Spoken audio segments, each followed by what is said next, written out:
Hey guys, क्या हाल चाल आप सबके। माय नेम इज जेवी सिंह, एक बार फिर से आपके सामने हाजिर हूं और आज हम कवर करने वाले हैं एक बहुत ही इंपॉर्टेंट टॉपिक, एक ऐसा टॉपिक जिससे कि अभी लेटेस्ट में आप देखेंगे तो ये एडिक्यूटी वाले बहुत बहुत सवाल पूछ रहे हैं और इस टॉपिक को आप गलती से भी हल्के में मत ले लेना। मैंने पहले भी आप लोगों को बताया था कि ये टॉपिक जो है इतना ज़्यादा इंपॉर्टेंट है, ये उतना ही इंपॉर्टेंट है जितना कि इंडस वैली इंपॉर्टेंट है ना। आप पूरी एंशंट में देखते हैं तो दो तीन ही टॉपिक सबसे ज़्यादा इंपॉर्टेंट होते हैं, जिसमें वैदिक उठाते हैं हम, इंडस वैली उठाते हैं। अब इस टॉपिक को भी आप उठाएंगे क्योंकि यहां से एग्जामिनर ने कम से कम मेरे को लग रहा है 16-17 सवाल केवल इस टॉपिक से ही आए हैं। तो 16-17 सवाल अगर इस टॉपिक से आ गए हैं, टोटल मैं बता रहा हूं, है ना। इसमें पूरा गुप्ता के जो राजा हैं वो भी इंक्लूडेड है, जैसे अभी हम राजा के बारे में सारा का सारा पहले कवर करेंगे, और साथ में जो आर्ट एंड आर्किटेक्चर की क्लास भी मैं आपकी करवाता जा रहा हूं। वो भी आपने नोट किया होगा कि सभी काल की जो है मैं आर्ट एंड आर्किटेक्चर साथ ही करवा रहा हूं, है ना। तो पहले हम आज राजा कवर करेंगे, फिर नेक्स्ट क्लास के अंदर जो आर्ट एंड आर्किटेक्चर कवर हो जाएगा। और इसके अंदर अलग अलग टाइप की नई चीजें भी इंट्रोड्यूस हुई हैं जो मैंने भी पहले कभी नहीं पढ़ाई, और हो सकता है कि बहुत सारे लोगों ने पहले ना पढ़ाई हो, और वो सारी भी मैंने इंक्लूड करने की कोशिश की है ताकि आपको एक ही बार ये सारा का सारा पढ़ना पड़े। यहां पढ़ने के बाद आपको किसी और टीचर के पास ये जानने के लिए ना जाना पड़े कि भाई गुप्ता एम्पायर में ये चीज करवाई क्या, वो चीज करवाई क्या, इसके लिए ना जाना पड़े। बस मैं यही एश्योरिटी आपको दे सकता हूं। तो आज की क्लास इतनी इंपॉर्टेंट है, मैंने पहले ही बता दिया कि अभी लेटेस्ट के अंदर जितने भी एग्जाम हो रहे हैं उन सब में सबसे ज्यादा प्रश्न इसी से आ रहे हैं। अच्छा, चूसली भाई आज भी आए हैं क्या? क्या बोल रहे हैं? एनटीपीसी चूसली भाई, एनटीपीसी वाले भी यही देखो ना, उनमें भी यही सब आएगा। मैंने कंप्लीट कंटेंट बनाया है और ये कंटेंट जो अगर आप देख रहे हैं रामबाण 4.0 का, तो इसके अंदर पिछला भी सब कुछ डाला है। जो टीसीएस के 5 साल की चीजें हैं ना, वो सारे इंपॉर्टेंट पॉइंट इसमें कवर्ड हैं। आपको किसी को भी यकीन नहीं होता, आप एक बार उठाना, कोई भी पुरानी किताब पिनाकल वगैरह जो भी उठाने हैं आपको उठा लेना, प्रीवियस ईयर वाली जिसको भी आप फॉलो करते हो, आप मैच करके देख लेना, सारे क्रॉस वेरीफाइड हो जाएंगे। एक एक चीज इसके अंदर डाली है, इसमें कोई कमी नहीं छोड़ी है। रामबाण 4.0 वो लेवल का बैच मैंने बनाया है। आइए हम बात करते हैं। आप देखिए, सबसे पहले हम बात करेंगे वकाटका डायनेस्टी की। एक्चुअली में क्या है कि गुप्ता और वकाटका ये दोनों आपस में बहुत लिंक्ड हैं। इनकी जो है मैट्रिमोनियल अलायंस, यानी कि वो होता है ना कि संधि है एक दूसरे के, आप ऐसा समझ लीजिए। तो इनको पढ़ना बेहद जरूरी है। अगर मैं मैप पे आपको समझाने की कोशिश करूं तो आप समझो लगभग जैसे ये सारी के सारे एरिया पे गुप्ता है, तो यहां कोने में कहीं साइड में छोटे से एरिया में जो वकाटका बैठे हुए हैं, दीज आर जस्ट लाइक साकाज, है ना। साका की ही एक ब्रांच है जिसको हमने वकाटका बोल दिया है।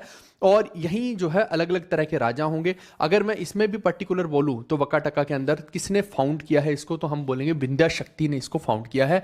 250 से 270 एडी के बीच में ये पूरे का पूरा इनका कार्यकाल चलता है।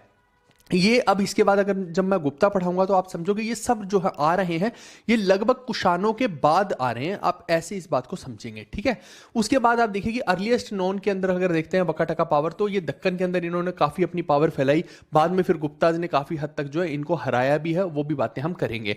ये जो फ्यूडेटरी बने हैं भाई मेरे, ये सतवाहनों की फ्यूडेटरी बने हैं। आपको मैंने पहले भी बताया था मैप के अंदर कि इधर नीचे सतवाहन थे, तो सतवाहनों से कई कोने में यहां पे निकल गए, है ना। और कुछ कुछ जो है इनके ऊपर साकाज का प्रभाव बहुत देखने को मिल रहा है। तो फ्यूडेटरी एक तरह से किसकी हुई, तो सतवाहनों की फ्यूडेटरी एग्जैक्ट अगर हम बोले तो वो होगी, ठीक है।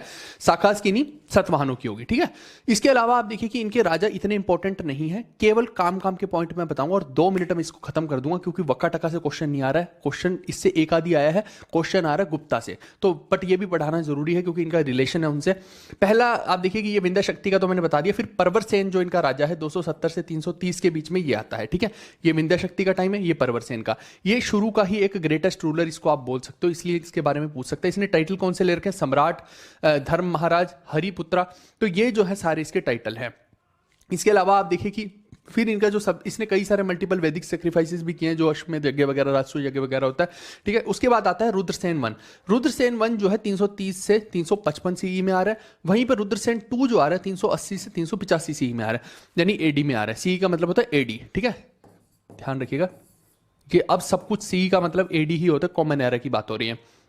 अब एक बात ध्यान रखना कि ये जो रुद्रसेन 2 का नाम है ना, ये हम गुप्ता में कहां पे जाके पढ़ेंगे? चंद्रगुप्त 2 के कार्यकाल में पढ़ेंगे। इधर का रुद्रसेन 2, उधर का चंद्रगुप्त 2, ये दोनों आपस में संधि बनेंगे। ये बात आप ध्यान में रखिएगा, है ना। वो प्रभावती गुप्ता जो है, यानी कि चंद्रगुप्त 2 की जो बेटी है प्रभावती गुप्ता, उसकी शादी यहां पे हो रही है भाई मेरे, इससे हो रही है, रुद्रसेन 2 से। ये बात आप प्लीज ध्यान रखिएगा। ये जब मैं गुप्ता पढ़ाऊंगा तो वापस से मैं इस बात को लिंक करूंगा, ठीक है। और इसके बाद जो है आएगा एक रुद्रसेन 3 भी आएगा, तो उस रुद्रसेन 3 को विक्रमादित्य हराएगा। ये बात ध्यान रखना, 2 वाला अलग है और 3 वाला अलग है, बोथ आर डिफरेंट पीपल। उसके बाद आप देखिए कि ये जो है रुद्रसेन टू, ये बहुत ज़्यादा लंबा समय जीता नहीं है, ये मर जाता है और उसके बाद प्रभावती गुप्ता के थ्रू ही सारे का सारा राज चलता है वहाँ पे। कुल मिला के गेम ये घूमी है कि गुप्ताज के पास ही वकाटका आ गया एक तरह से, और उसके बाद जो भी उठने की कोशिश कर रहा था उसको गुप्ताज जो है हरा देते थे, और प्रभावती गुप्ता के थ्रू ही सारी चीज़ें चल रही थी। उसके बाद आता है परावर सेन टू, है ना, या फिर दामोदर सेन भी आप कह सकते हो उसको, ठीक है। इसने जो है पराबरापुरा बनाई थी एक जगह, तो ये आपसे पूछा जा सकता है। और ये अपने लिटरेरी कामों के लिए जाना जाता था, जैसे कि सेतु बंद इसने लिखी है तो इसके लिए जाना जाता था। फिर आता है आपका सर्वसेना, है ना, तो ये लगभग आप आखिरी का ही इसको समझ लीजिए, है ना। ये किसका है ऑथर, ये है हरि विजय का, ठीक है। तो ये कुछ कुछ चीजें हैं जो आपको बस इसके बारे में इतनी ही ध्यान रखनी है। इसमें बिल्कुल भी ये इंपॉर्टेंट ये सेक्शन नहीं है, वकाटका मेजर जो है दूसरा आएगा, है ना। तो वकाटका में आपको जो काम की चीज ध्यान रखनी है, ये तो दक्कन के अंदर ये एक शक्ति स्थापित हुई थी जो सतवाहनों के बाद आई थी, उन्हीं के सामंत हुआ करते थे। प्रवर सेन पहला इनका सबसे मेन राजा है, दूसरा रुद्रसेन वन हो जाएगा, तीसरा जो मेन राजा है वो रुद्रसेन टू हो जाएगा। राजा बहुत सारे हुए, मैं मेन की बात कर रहा हूं।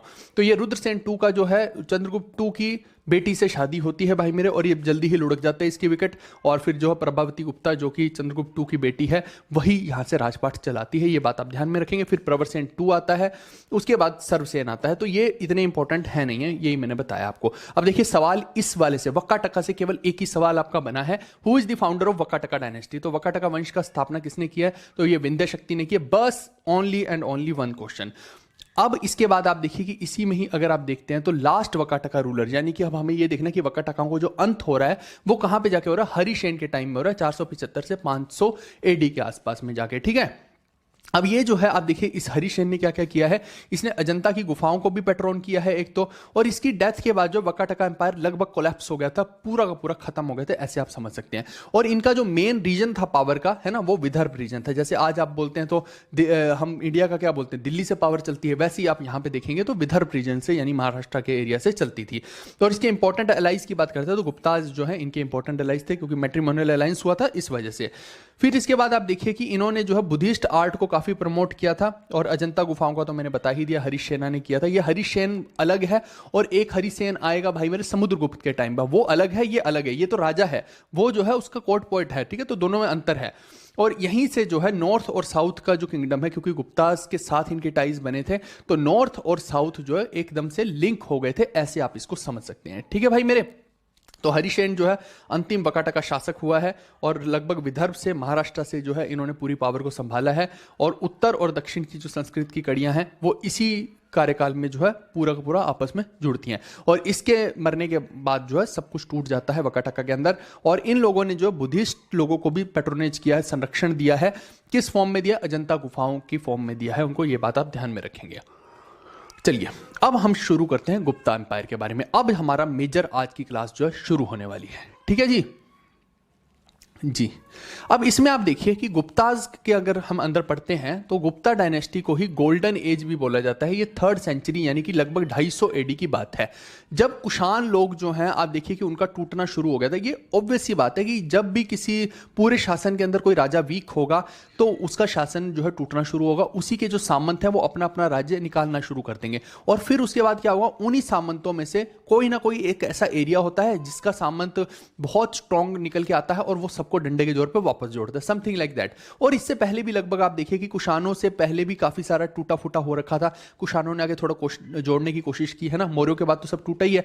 कुषाणों ने कुछ हद तक नॉर्थ में तो जोड़ लिया था, लेकिन साउथ तक तो वो भी नहीं गए, और मध्य भारत में भी वो कुछ ज्यादा उनका बोलबाला नहीं देखने को मिला है।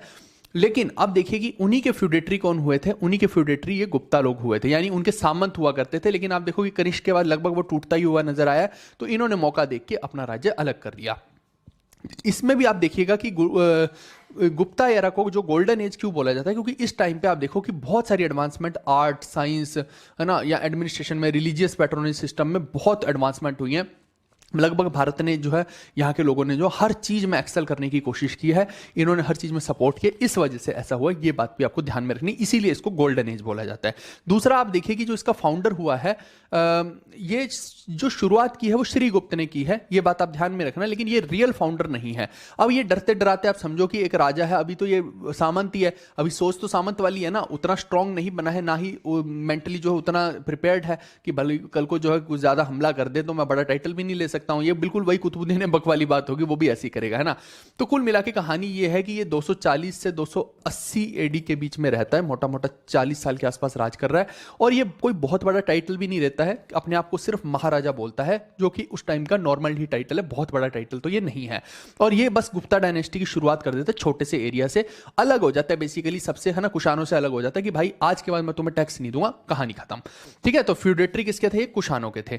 इसके बाद इन्होंने स्मॉल किंगडम मगध के रीजन के आसपास से जो है थोड़ा रूल करना शुरू किया, मैंने आपको वही बताने की कोशिश की है। इसी का बेटा जो आता है भाई मेरे, वो आता है घटोत्कच। अब ये घटोत्कच को जो मैं बुक में मैंने महाभारत का घटोत्कच लगा के दिखाया था, ताकि जो है रिकॉल जो है ना, रिटेंशन आपको ज्यादा रहेगी। तो ये घटोत्कच जो है श्रीगुप्त का ही बेटा है, ये भी अपने आप को टाइटल देता है महाराजा का ही, है ना। और ये जो है थोड़ा सा इसकी लेटर एक्सपेंशन में मदद करता है, यानी बेसिकली क्या कर रहे हैं, अपने ही राज्य को पहले सुदृढ़ करने की कोशिश कर रहे हैं, अपनी पावर को एकत्रित कर रहे हैं, तब हमला करेंगे, है ना। तो अभी ये दोनों ने कुछ बहुत बड़ा काम नहीं किया, सिर्फ अपना नींव पत्थर रख दिया, आप ऐसे इसको समझ सकते हैं। वही मैंने बताया, श्रीगुप्त जो है भाई मेरे, ये केवल और केवल संस्थापक है, असली संस्थापक अभी आना बाकी है। और ये 240 से 280 एडी के बीच में रहेगा। गुप्त वंश जो है सारे का सारा ये कुशानों से निकला है, उन्हीं के सामंत हुआ करते थे, वही मैंने आपको बताया है। और इसने जो टाइटल लिया था महाराजा का लिया था, इसके बेटे घटोत्कच ने भी अपने आप को महाराजा ही बोला था। और इन दोनों ने केवल अपने एम्पायर को सुदृढ़ करने की कोशिश की थी। इस पूरी स्लाइड में इतना ही टेक अवे है। अब क्वेश्चन देखिए कि बहुत सारे मैं साथ के साथ करवाता जाऊंगा। Which of the following period is known as the golden age of Indian temple architecture. अब मैंने क्या बताया, चाहे आर्ट हो, लिटरेचर हो, साइंस हो, टेंपल हो, हर चीज में गुप्ताओं ने एकदम पूरा जो है एक्सट्रीमिटी की तरफ लेकर गए थे भारत को, इसीलिए इनका आर्ट एंड आर्किटेक्चर वगैरह पढ़ना जरूरी है।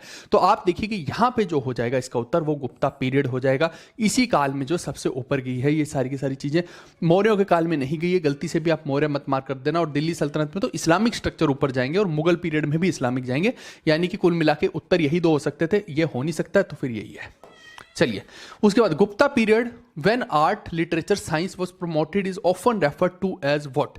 आप देखो वही चीज को इसने घुमा के दूसरे एग्जाम में अलग तरीके से पूछा कि भाई गुप्ता के टाइम पे जो है हर चीज जो है आर्ट लिटरेचर साइंस टेंपल सब ऊपर जा रहे थे, उस पीरियड को हमने क्या बोला? तो कुछ नहीं, गोल्डन एज ऑफ इंडिया बोलेंगे, और क्या बोलेंगे, यही तो हमने बोला उसको। वही क्वेश्चन घुमा के इन्होंने, वही जो क्वेश्चन था वही ऑप्शन में आ गया, ये इन्होंने करने की कोशिश की है। उसके बाद हाँ,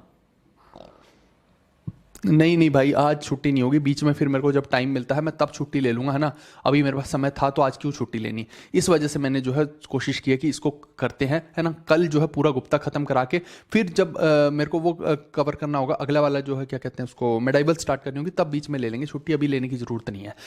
चलिए, इसके बाद बात करते हैं चंद्रगुप्त वन की। आप देखो जब चंद्रगुप्त वन आता है ये थोड़ा तेज तरार निकलता है। चंद्रगुप्त वन की खासियत ये थी भाई मेरे कि एक तो इसने अपने आप को मानसिक तौर से सामंत नहीं माना है, क्योंकि 2 पीढ़ियां ऑलरेडी भाई राजपाट चला रही हैं, अब तीसरा अपने आप को सामंत क्यों माने, है ना। तो अपने आप को थोड़ा बड़े लेवल का ही माना है सोच के साथ।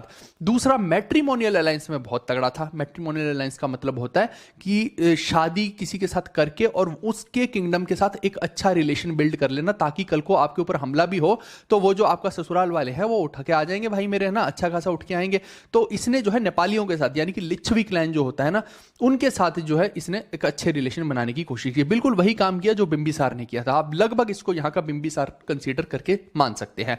तो इसने क्या किया भाई मेरे, कुमार देवी जो थी लिच्छवी क्लैन की, उससे शादी की। और ये क्योंकि इन सब चीजों में तेज रहा, इसने थोड़ा सा मगध के साथ जो ऊपर वाला एरिया नेपाल वाला जो है उसके साथ भी अच्छे टाई बना लिए। तो यानी कहीं ना कहीं ये सुदृढ़ पोजीशन में आ गया, बिल्कुल जो बिंबिसार ने किया वो करने की इसने कोशिश की, है ना। तो इस वजह से इसको हम एक्चुअल फाउंडर या रियल फाउंडर भी बोल देते हैं भाई मेरे, क्योंकि असली में जो इनको ऊपर लेकर जाएगा वो यही लेके जाएगा। तो घटोत्कच का बेटा है भाई मेरे, ये बातें आपको ध्यान में रखनी है। इसके बाद इसने अपने आप को टाइटल छोटे नहीं दिए, इसने क्या दिया, महाराजा का टाइटल नहीं दिया, महाराजा से भी ऊपर क्या, महाराजा धीराज, वो टाइटल दिया। फिर उसके बाद धीराज, ये 2 बड़े टाइटल इसने अपने आप को बोले हैं, ठीक है। इसके अलावा मैंने बताया जैसे मैट्रिमोनियल अलायंस में बहुत तेज था और पॉलिटिकल स्ट्रेटजी अच्छी बना लिया करता था। फिर मगध, साकेत, प्रयाग जैसे जगहों पे जो है इसने रूल किया है, ये कुछ एरियाज आपको दिख रहे होंगे। और एम्पायर को जो है धीरे धीरे एक्सपेंड करने की कोशिश की, बिहार, ईस्टर्न यूपी, बंगाल तक जो है इसने एम्पायर को पूरा फैला दिया। अब इन दोनों की शादी से एक बच्चा पैदा होता है जो इसका भी बाप बनने वाला है, यानी है तो उसका बच्चा लेकिन उसका भी बाप बनेगा। कहने का मतलब ये है कि पॉलिटिक्स में उसका बाप बनेगा, क्योंकि आप देखिए कि ये जहां पे पॉलिटिकल अलायंसेस में तेज चल रहा है वो मार्शल अलायंसेस में भी तेज हो जाएगा, है ना। आप ऐसे समझ लीजिए इन दोनों का जो बच्चा पैदा होगा वो बनेगा समुद्रगुप्त, और वो पूरी हिस्ट्री जो है इनकी चेंज करके रख देगा। वही मैं आपको समझा रहा हूं। तो कुल मिला के कहानी अभी तक हमने ये देखी कि घटोत्कच का जो पुत्र होता है वो होता है चंद्रगुप्त वन। असली फाउंडर इसी को बोलेंगे, असली संस्थापक इसी को बोलेंगे, क्योंकि इसने क्या किया, लिच्छवी राज्य जो मगध के जस्ट ऊपर ही है, नेपाल वाला राज्य, वहां की एक राजकुमारी जिसका नाम है कुमार देवी, उससे शादी की और इन दोनों की शादी से एक बच्चा पैदा होगा, वो होगा समुद्रगुप्त। तो कुल मिला के कहानी ये है कि ये जो है शादी वाले या फिर पॉलिटिकल अलायंस के अंदर राजनीतिक तौर पर जो विवाह करके गठबंधन बनाया जाता है उसमें तेज था, और इसने क्या किया है, मगध, साकेत और प्रयाग के क्षेत्रों में अपना राज फैलाया है। साथ में अगर देखते हो तो बिहार, पूर्व यूपी, बंगाल तक भी इसका राज फैला है। तो कुल मिला के इसके बारे में इतनी ही बात है। क्वेश्चन देखते हैं क्या है। Who is the real founder of Gupta empire? तो रियल यानी कि असली संस्थापक किसको बोला जाता है, तो चंद्रगुप्त वन को बोला जाता है। जहां तक मेरे को लग रहा है इस बार इनने एग्जाम में आंसर गलत दिया था, उन्होंने समुद्रगुप्त लिख दिया था। समुद्रगुप्त रियल फाउंडर नहीं है। आप देखो समुद्रगुप्त को आप महान सबसे राजा बोल सकते हो इनका, कि सबसे महान राजा एक तरह से कह लो, लेकिन रियल फाउंडर बोलना गलत है, क्योंकि फाउंडर वो होता है जो शुरुआत में एक पुश आपको दे दे, है ना। तो वो फिर आप समझो उसके बाप ने एक अच्छा पुश दे दिया था, तो उसको फाउंडर बोलना उचित नहीं होगा समुद्रगुप्त को। फिर उसके बाद what title did Chandragupta one take during his reign? तो चंद्रगुप्त वन ने क्या टाइटल लिया था, ये आपको पूछ रहा है। राजा राजा तो एक छोटा टाइटल है, छत्रपति तो शिवाजी महाराज के टाइम का टाइटल है, सम्राट भी उस टाइम के हिसाब से वो वाला टाइटल नहीं था। इसने जो अपने आप को टाइटल दिया, इसके बाप दादाओं ने जो दिया है महाराजा टाइटल ले रखा था, इसने बोला मैं उनसे भी ऊपर हूं, तो महाराजा धीराज का टाइटल लिया था। तो इसका उत्तर बी हो जाएगा। क्या इस बात को आप समझ पाए हैं? ठीक है जी, आगे अब पूछ रहे Chandragupta one married a princess named. तो चंद्रगुप्त वन ने एक प्रिंसेस से शादी की है, उसका नाम बताइए। कौन सी प्रिंसेस थी? नेपाल की थी भाई मेरे। इस कौन सी है ये? लिच्छवी क्लैन की, ठीक है, लिच्छवी प्रिंसेस थी। और नेपाल कह सकते हैं उस टाइम का, नेपाल एरिया जो है ये पड़ता है। और ये थी कुमार देवी, ठीक है। कुमारी नहीं आएगा, कुमार देवी आएगा, ये मैंने ऑलरेडी आपको बता दिया। इन दोनों से एक बच्चा पैदा होता है समुद्रगुप्त, और ये आ गया वो बच्चा समुद्रगुप्त। अब आप सोच रहे होंगे कि ये तो महान राजा है, ये हाथ में वीणा क्यों पकड़े हुए है? ये बिल्कुल जैसे वो औरंगजेब वीणा बजाता था, है ना, उसे पसंद थी, इसको भी वीणा बजानी पसंद थी, ठीक है। तो ऐसे आप समझ सकते हैं। अब ये किसके लिए जाना गया? ये आप देखिए कि जहां इसका बाप मैट्रिमोनियल अलायंसेस के लिए जाना गया, यानी शादी के गठबंधनों के लिए जाना गया, वहीं पे जो बेटा है उसका, ये जाना गया अपने मिलिट्री पावर्स के लिए, यानी कि मार्शल अलायंसेस कह लो या मार्शल पावर्स के लिए जाना गया, ऐसे आप इसको बोल सकते हैं। इसीलिए इसने टाइटल लिया पराक्रमणा। पराक्रमणा मतलब कि जो बहुत ही पराक्रमी हो, है ना। इसीलिए आप देखो कि इसको वी.एस. स्मिथ ने क्या बोला? नेपोलियन बोला इंडिया का, है ना। नेपोलियन ऑफ इंडिया भी इसको घोषित किया गया कि भाई अपराजय रहा है, इसने बहुत सारे युद्ध लड़े और सबको हराया है, जिसके बारे में हम आगे भी चर्चा करने वाले हैं। फिर आप देखिए, क्योंकि ये वीणा अच्छी बजा लेता था और कविताएं भी अच्छी लिख लेता था, तो इसने अपने आप को कविराज का टाइटल भी दिया था, किंग ऑफ पोइट्स आप कह सकते हो एक तरह से। फिर इसको विक्रमांक का टाइटल भी मिला हुआ है भाई मेरे। और ये म्यूजिक को बहुत ज्यादा प्रमोट करता था। ये हमें कहां से पता लगता है? तो इसके सिक्के मिले हैं भाई मेरे। उन दो तरह के सिक्के मिले। एक तो सिक्का मिला जिसपे घोड़ा और उसकी यूपा बन रखी है ना, तो ये जो दर्शाते हैं कि भाई उसने दो दो अश्वमेध यज्ञ किए, एक तो ये बात है। दूसरा जो सिक्का मिला उसमें ये वीणा बजाता हुआ पाया गया है। तो ये दो चीज हमें मिली है भाई मेरे। तो इस वजह से हमें पता लगता है कि ये म्यूजिक का भी पैट्रन रहा है, म्यूजिक को बहुत ज्यादा बढ़ावा इसने दिया है। और अश्वमेध यज्ञ किया है, ये कहां से पता लगता है? यूपा टाइप के जो गोल्ड कॉइन इसने लॉन्च किए थे, वो इसी संकेत को दर्शाते हैं कि इसने यज्ञ किया था, ये वाला। फिर आप देखिए कि इसकी जो प्रशंसा है ये कहां लिखी गई है, ये बड़ा इंपॉर्टेंट पॉइंट है। इसको स्टार मार्क कर लीजिए आप सब लोग जो है। प्रयाग प्रशस्ति एक आप देखते होंगे, आलाबाद इंस्क्रिप्शन हमने हमेशा पढ़ा कि एक आलाबाद का इंस्क्रिप्शन है, आलाबाद का शिलालेख है। उस आलाबाद के शिलालेख के ऊपर प्रयाग प्रशस्ति लिखी गई है। वो प्रयाग प्रशस्ति जो है इसी के कोर्ट पोएट हरिसेन ने लिखी है भाई मेरे। इसकी जो है तारीफों के पुल बांधे हैं कि भाई इसने इसको हरा दिया, इसने ये किया, ये महापराक्रमी राजा था। वो वहीं से हमें इसके बारे में ये सारी इंफॉर्मेशन पता लगी है भाई मेरे। फिर आप देखिए कि एक ईरान इंस्क्रिप्शन से भी इसके अचीवमेंट का पता लगता है। ईरान इंस्क्रिप्शन आपको जो देखने को मिलेगा वो मध्य प्रदेश के अंदर देखने को मिलेगा। तो अभी मैंने जो आपको बताया ये है समुद्रगुप्त भाई, इसका जो है कविराज का टाइटल, प्राक्रमा का टाइटल, विक्रमांक का टाइटल इसने ले रखा है। इसको वी.एस. स्मिथ ने जो है भारत का नेपोलियन बोला है, एक ये बात आप ध्यान में रखेंगे। फिर ये जो इलाहाबाद का पिलर है, उसके इलाहाबाद के शिलालेख के ऊपर जो है हमें देखने को मिलता है प्रयाग प्रशस्ति। इसमें जो है लंबा पूरा नोट लिख रखा है, हरि सेन के द्वारा लिखवाया गया है, जिसमें जो है कविताओं की फॉर्म में ये लिखा गया कि कितना पराक्रमी राजा था और इसने क्या क्या किया है। फिर जो ये वीणा बजाता है, ये हमें जो है सिक्के मिले हैं, जिसके अंदर जो है इसकी फोटो दिखी है, उससे पता लगता है कि ये म्यूजिक को बहुत ज्यादा, संगीत को बहुत प्रमोट करता था। Excuse me. फिर आप देखिए कि यहाँ पे जो है हमें घोड़े की यूपा वाले सिक्के मिले हैं, सोने के सिक्के। यहाँ से ये पता लगता है कि अश्वमेध यज्ञ इसने किया था। तो ये इसकी काम की चीजें मैंने बता दी। और एक एरन शिलालेख है, वो मध्य प्रदेश में, वो भी इसकी उपलब्धियों के बारे में बताता है। चलिए क्वेश्चन देखते हैं, इससे बहुत क्वेश्चन आए हैं। Which Indian ruler is famously known as Napoleon of India? सबसे पहले तो ये बात ध्यान में रखिएगा कि किसने इसको बोला है नेपोलियन ऑफ इंडिया। तो वी.एस. स्मिथ ने बोला है। एक तो ये प्रश्न आपका कल को बन सकता है। दूसरा, किसको बोला है? तो समुद्रगुप्त को बोला है भाई मेरे, अशोक को नहीं बोला। हर्षवर्धन तो भाई अभी आना है पोस्ट गुप्ता के अंदर, और चंद्रगुप्त मौर्य को भी नहीं बोला, क्योंकि आप देखिए कि यहाँ तो फिर कंट्रोवर्सी हो जाएगी अशोक और चंद्रगुप्त के बीच में। तो यहाँ कोई कंट्रोवर्सी की चीज ही नहीं है, समुद्रगुप्त दे रखा है, सीधा सीधा महान राजा है उनका, बोल दिया। उसके बाद who was the composer of Samudragupta Allahabad inscription? तो आलाबाद के पिलर के ऊपर जो आपको देखने को मिलती है प्रयाग प्रशस्ति, उसी की बात करें, किसने लिखी है? तो हरि सेन ने लिखी है भाई मेरे। इसका कोर्ट पोएट भी था, महासंधि विग्रह भी था, वो हम आगे बात करेंगे इसके बारे में। इसका चाणक्य कह लीजिए एक तरह से, और क्या बोलेंगे इसको। विच of the following is the primary literary source of Gupta period? तो गुप्ताज के बारे में हमें कहां से पता लगता है, ये हमसे पूछ रहा है। तो अभी मैंने बताया ना आपको, आलाबाद का जो पिलर है उस पर प्रयाग प्रशस्ति लिखी है समुद्रगुप्त के बारे में, उसी से हमें इनके बारे में पता लगता है। आगे बढ़ते हैं। हु कंपोज्ड द प्रयाग प्रशस्ति? फिर वही आप देखिए, ये कितने सारे प्रश्न केवल समुद्रगुप्त से बने हैं, इसीलिए मैंने बोला कि कितना इंपॉर्टेंट है। तो प्रयाग प्रशस्ति किसने लिखी है भाई मेरे? तो हरि सेन ने लिखी है ना, 10 बार आपको बता दिया है।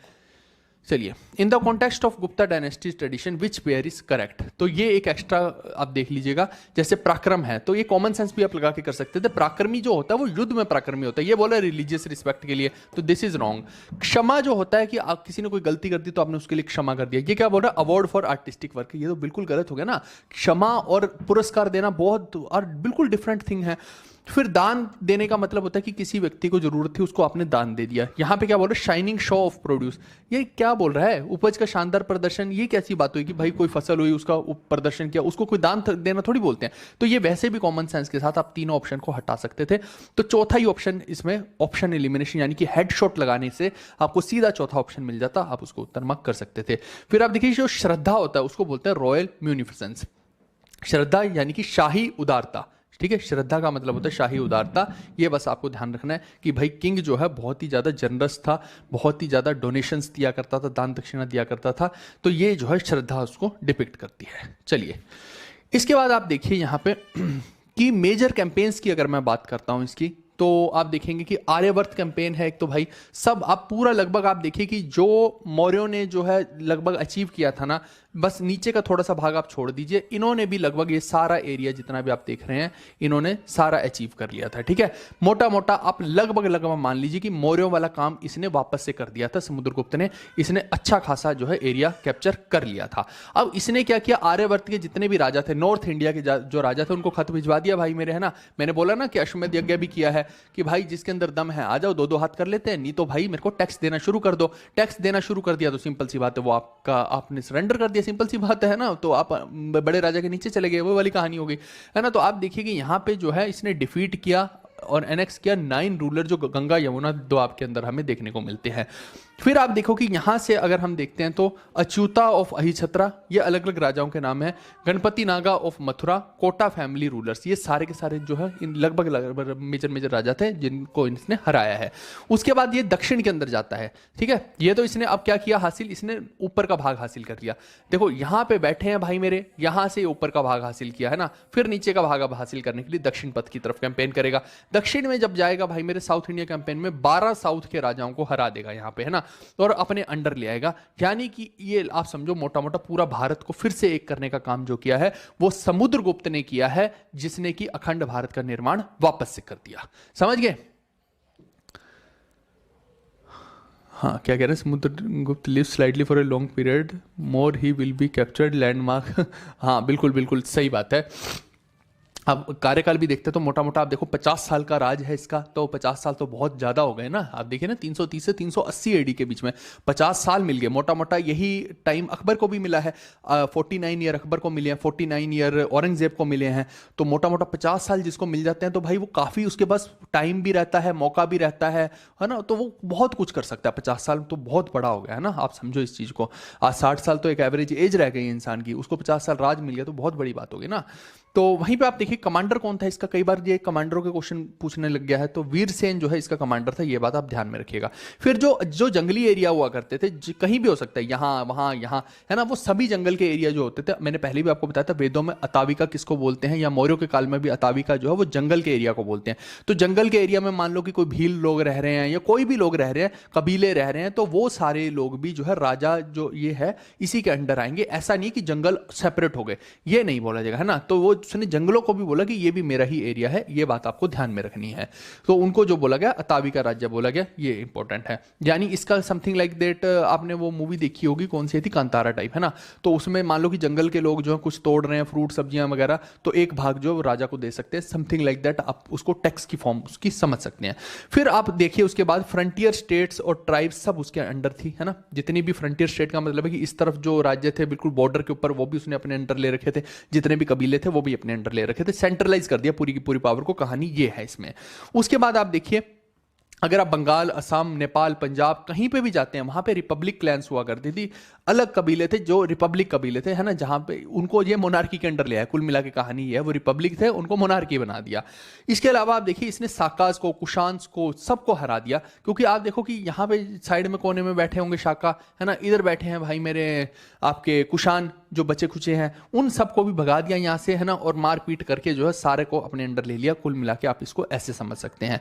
फिर उसके बाद आप देखिए कि अफगानिस्तान तक का एरिया जो है इसके कैप्चर में आ गया था। उसके अलावा फॉरेन रिलेशन की बात करते हैं तो जो श्रीलंका का राजा है ना, नीचे की तरफ जाएंगे तो नीचे जो है श्रीलंका का राजा मेघवर्मन, उसके साथ आप श्रीलंका को उस टाइम पर सिलोन समझ सकते हैं। मैंने पहले भी ये बात आपको बताई थी, क्योंकि अशोका ने भी सिलोन में ही जो है अपने बच्चों को बुद्ध धर्म के लिए स्थापना के लिए भेजा था, है ना, और लक्षद्वीप में भेजा था। अगर आपको याद हो, महेंद्र के बारे में बताया था, संघमित्रा के बारे में बताया, तो ये वही सिलोन है। तो यहाँ का राजा मेघवर्मन था, है ना, उसको जो है बुद्धिस्ट मोनास्ट्री बनाने के लिए जो है परमिशन मिल गई थी इसके द्वारा। एक ये आप ध्यान में रखिएगा। तो यही मैंने बताया है आपको, श्रीलंका के राजा मेघवर्मन को बोध गया में एक बौद्ध मठ बनाने की अनुमति दी इसने। एक तो ये बात आपको काम की ध्यान रखनी है। दूसरा, अफगानिस्तान तक जो अपना पूरा का पूरा राजपाट इसने फैला दिया था, सबको हरा दिया था, कुशानों को, शकों को, सबको हरा दिया। और ऊपर में देखेंगे आर्यवर्त के सब राजाओं को हरा दिया, नीचे में देखेंगे तो दक्षिण पथ के 12 राजाओं को हरा दिया। 9 यहाँ हराए, 12 यहाँ हराए। वीरसेन कमांडर है इसका भाई मेरे।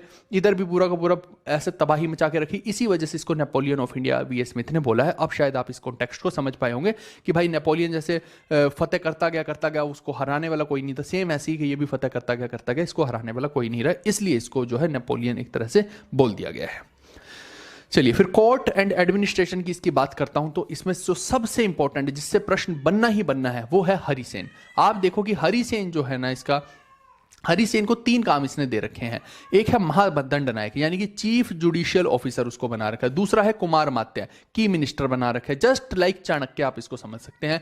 तीसरा है संधि विग्रिका, इसी पे प्रश्न भी आया संधि विग्रिका पे। ये होता है minister of war and peace, है ना, युद्ध का और शांति का जो मिनिस्टर होता है वो। तो ये 3 टाइटल जो है, 3 काम जो है हरिसेन को दे रखे हैं। उसके अलावा और भी बहुत सारे स्कॉलर्स थे, जैसे कि वासुबंधु जो है वो एक बुद्धिस्ट स्कॉलर इसकी कोर्ट में हुआ है, इसके बारे में आपसे पूछ सकता है। फिर ऐसा बोला जाता है कि जब ये इसकी डेथ होती है, आप देखो लगभग ये एरिया जो है इसने लगभग कैप्चर कर लिया था, ठीक है।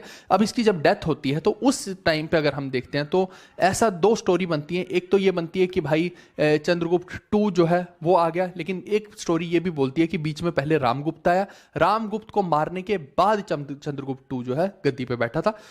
और ये चंद्रगुप्त 2 ने जो है, ऐसा भी कुछ लोग बोलते हैं कि इसकी वाइफ से शादी कर ली, कोई कुछ बोलता है, कोई कुछ बोलता है ना। तो वॉट एवर इज द, शायद रामगुप्त की वाइफ से, इसकी नहीं, रामगुप्त की वाइफ से शादी कर ली, है ना, समथिंग लाइक दैट। ऐसी भी स्टोरीज हैं। अब क्या सच है क्या झूठा, अब वो तो हमें नहीं पता है, लेकिन जो भी है कुल मिला के कहानी यह है कि इसके बाद कोई महान राजा या फिर शक्तिशाली राजा कह लीजिए वो चंद्रगुप्त टू ही बनेगा, ये आपको ध्यान में रखना है। ठीक है, तो मैंने यहाँ पे बता दिया हरिसेन जो है उसके पास 3 कार्य थे, एक था महादंड नायक का, दूसरा कुमार मात्य का, तीसरा संधि विग्रह का। और ये ध्यान में रखना है संधि विग्रह का जो है युद्ध और शांति का मंत्री होता है, ये हमसे पूछा भी गया इस बार पेपर में। और यही वही हरिसेन है जिसने प्रयाग प्रशस्ति लिखी है। उसके बाद इसका उत्तराधिकारी जो है वो विवादित है, क्योंकि मैंने बोला कि कुछ लोग बोलते हैं कि इसके बाद जो है रामगुप्ता है जिसको मार के चंद्रगुप्त बैठा गद्दी में और उसकी बीवी से भी शादी कर ली, और कुछ बोलते हैं कि नहीं सीधा चंद्रगुप्त ही बैठ गया। तो बट आपको रामगुप्त का नाम ही याद रखना है, मोस्ट प्रोबेबली यही जो है आपसे पूछा जा सकता है। फिर आप देखिए कि अगला राजा जो आता है वो आता है चंद्रगुप्त टू। ये जो है अपने आप को टाइटल देता है विक्रमादित्य। अब एक विक्रमादित्य ये आपको देखने को मिल रहा है, अब ये भी उज्जैन के आसपास के एरिया को लीड कर रहे हैं, है ना। और दूसरा विक्रमादित्य एक और आपको दिखाई देगा, वो जो है वो पहले वाला 57 BC के अराउंड वाला है। आप याद कीजिए वो जिसने कि शकों को हराया था, है ना, वो एक अलग है। जो विक्रम बेताल की कहानियों वाला वो 57 वाला है और ये अलग है। ठीक है, तो 2 विक्रमादित्य हुए हैं। अब कंफ्यूज मत कर देना कि ये कौन सा विक्रमादित्य, ये अलग है। अब जैसे आप देखिए इससे पहले के राजा जो समुद्रगुप्त है वो मिलिट्री में तेज रहा, चंद्रगुप्त 1 जो है वो आपका मैट्रिमोनियल अलायंस में तेज रहा। ये आदमी आया तो ये दोनों चीजों में तेज रहा। ठीक है, आप देखिए कि पॉलिटिक्स का यही खेल है, आपको दूसरे को कुचल के ही गद्दी पे बैठना है। इसने कुचला और गद्दी पे बैठा। और आप ये कई बार हम फैसिनेट होते हैं हम ये सोच के कि भाई जो औरंगजेब ने शाहजहां को मार दिया, उसने इसको मार दिया, है ना, हम मुगलों के बारे में बोलते रहते हैं, लेकिन ऐसा नहीं है। ये राज सत्ता चीज ही ऐसी है भाई मेरे, ये ब्लड में है इसमें, है ना। भाई भाई का कत्ल करेगा, बेटा बाप का करेगा, वो वाली कहानी इसमें राजसत्ताओं में चलती है।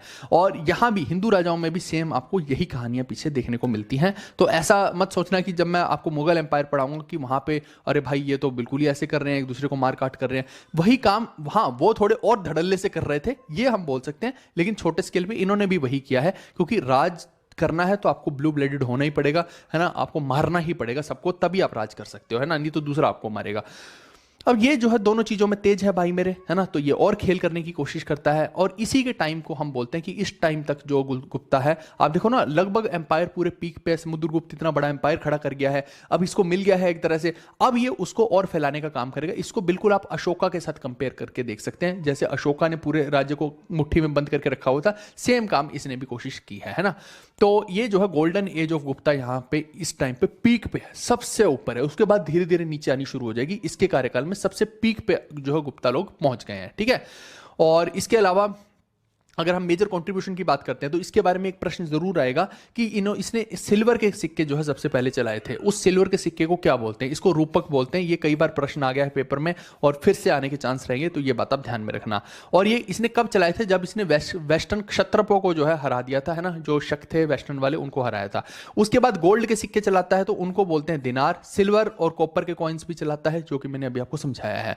फिर आप देखिए कि रुद्रसिम्हा 3 जो है, वक्काटकाओं का जो राजा है, रुद्रसिम्हा 3, ध्यान दीजिए मैं 2 नहीं बोल रहा हूं, 2 के साथ तो अपनी बेटी की शादी करेगा, 3 वाले को हरा देता है। ये मैं आपको बताना चाह रहा हूं, जो कि लास्ट क्षत्रप रूलर ही एक तरह से था उस टाइम। आप ऐसे मोटा मोटा इसको समझ सकते हैं, मतलब मेजर जो बड़ा रूलर यही था, रुद्रसिम्हा 3, इसको हरा देता है। फिर आप देखिए कि इसने जो है साका किंगडम को वेस्टर्न इंडिया के अंदर पूरा का पूरा एनेक्स कर लिया था, एक तरह से आप ये भी समझ सकते हैं ना। तो वेस्टर्न में जो है साकाओं को भी अपने अंडर कर लिया, तो काफी बड़ा एरिया इसने थोड़ा सा और फैलाने की कोशिश की है। और गुजरात, काठियावाड़, ये सब जितना भी शाकाज के अंडर था उस सारे एरिया को इसने लपेट लिया। क्योंकि आपको मैंने पहले भी बताया था कि नीचे आप देखो कि एरियाज में, जैसे यहाँ पे सतवाहन बैठे थे, यहाँ शाका बैठे थे, और ये पूरा का पूरा एरिया जो है समुद्रगुप्त ने ले रखा था। तो इस भाई ने इधर भी जो है गुजरात वगैरह वाला एरिया भी अपने अंडर कर लिया। तो लगभग सारा पूरा अखंड भारत की अब इसके टाइम पे निर्माण हो गया है। ऐसे आप मोटा मोटा इसको समझ सकते हैं। फिर इसने जो टाइटल ले रखे हैं विक्रमादित्य और साकारी ले रखा है। साकारी टाइटल जब शाकाओं को हराता है तो वहीं से आप देखिए साकारी, शाकाओं का शिकारी, है ना, तो ऐसे आप इसको समझ सकते हैं। तो ये इसने टाइटल ले लिया। तो इस तरीके से हम इसको बोलते हैं कि ये महान राजा हो गया है, क्योंकि इसने क्या किया, देखिए जो भी किया है, इसने भाई को मार दिया, बीवी से शादी कर ली उसकी, जो किया है, लेकिन अल्टीमेटली ये एक काबिल राजा सिद्ध हुआ। अगर ये अयाशी ही करता रहता है ना तो गड़बड़ थी, लेकिन इसने अयाशी की जगह पे सुदृढ़ करने की सबसे ज्यादा कोशिश की है। अयाशी एक अलग जगह पे राजा महाराजा करते ही हैं, उसमें कोई दो राय नहीं है, लेकिन अयाशी को तवज्जो कितनी देनी है, ये इंपॉर्टेंट होता है यहाँ पे, ठीक है। उसके बाद इसने आप देखिए कि मालवा का रीजन, गुजरात का, काठियावाड़ का, साकाज का, सब रीजन इसने अपने अंडर कर रखा है। सारे तरह के गोल्ड, सिल्वर, कॉपर के सिक्के लॉन्च कर रहा है। तो ये अल्टीमेटली आप इसको समझ सकते हैं। तो कुल मिला के मैंने चंद्रगुप्त टू की कहानी अभी आपको बताई, जिसको विक्रमादित्य भी बोलते हैं। 380 से 415 सी तक, एडी तक जो है इसका कार्यकाल चल रहा है। मोटा मोटा 35 साल तो राज कर ही गया है ना। हाँ, 35 साल राज कर गया, तो इसको भी ठीक टाइम मिल गया है, बेकार टाइम तो नहीं मिला है। समुद्रगुप्त के बाद सबसे शक्तिशाली इसी को हम बोलेंगे। गुप्तों का स्वर्ण युग इस टाइम पे चरम सीमा पे था। और साथ में अगर इसमें देखते हैं तो इसने चांदी के जो सिक्के चलाए थे इनको रूपक बोला गया है भाई मेरे, और जो सोने के सिक्के थे इनको दिनार बोला गया है, और फिर तांबे के सिक्के भी चलाए हैं इसने, ये भी आप ध्यान में रखिएगा। और इसके अलावा आप देखेंगे तो रुद्रसिम्हा 3 को जो है, रुद्रसिम्हा 3 जो है इसको जो है ये हरा देता है। और साथ में इधर देखिए गुजरात वगैरह वाले एरिया, शकों का एरिया पूरा लगभग अपने अंडर कर लेता है। और जब शकों को हराता है तो वहां से ही सकारी टाइटल या शकारी टाइटल भी लेता है। ये बात आपको ध्यान में रखनी है। चलिए क्वेश्चन देखते हैं। What was Chandragupta twos greatest military achievement? भाई उसकी सबसे बड़ी मिलिट्री अचीवमेंट क्या थी? आप मेरे को बताइए कि क्या हो सकती है।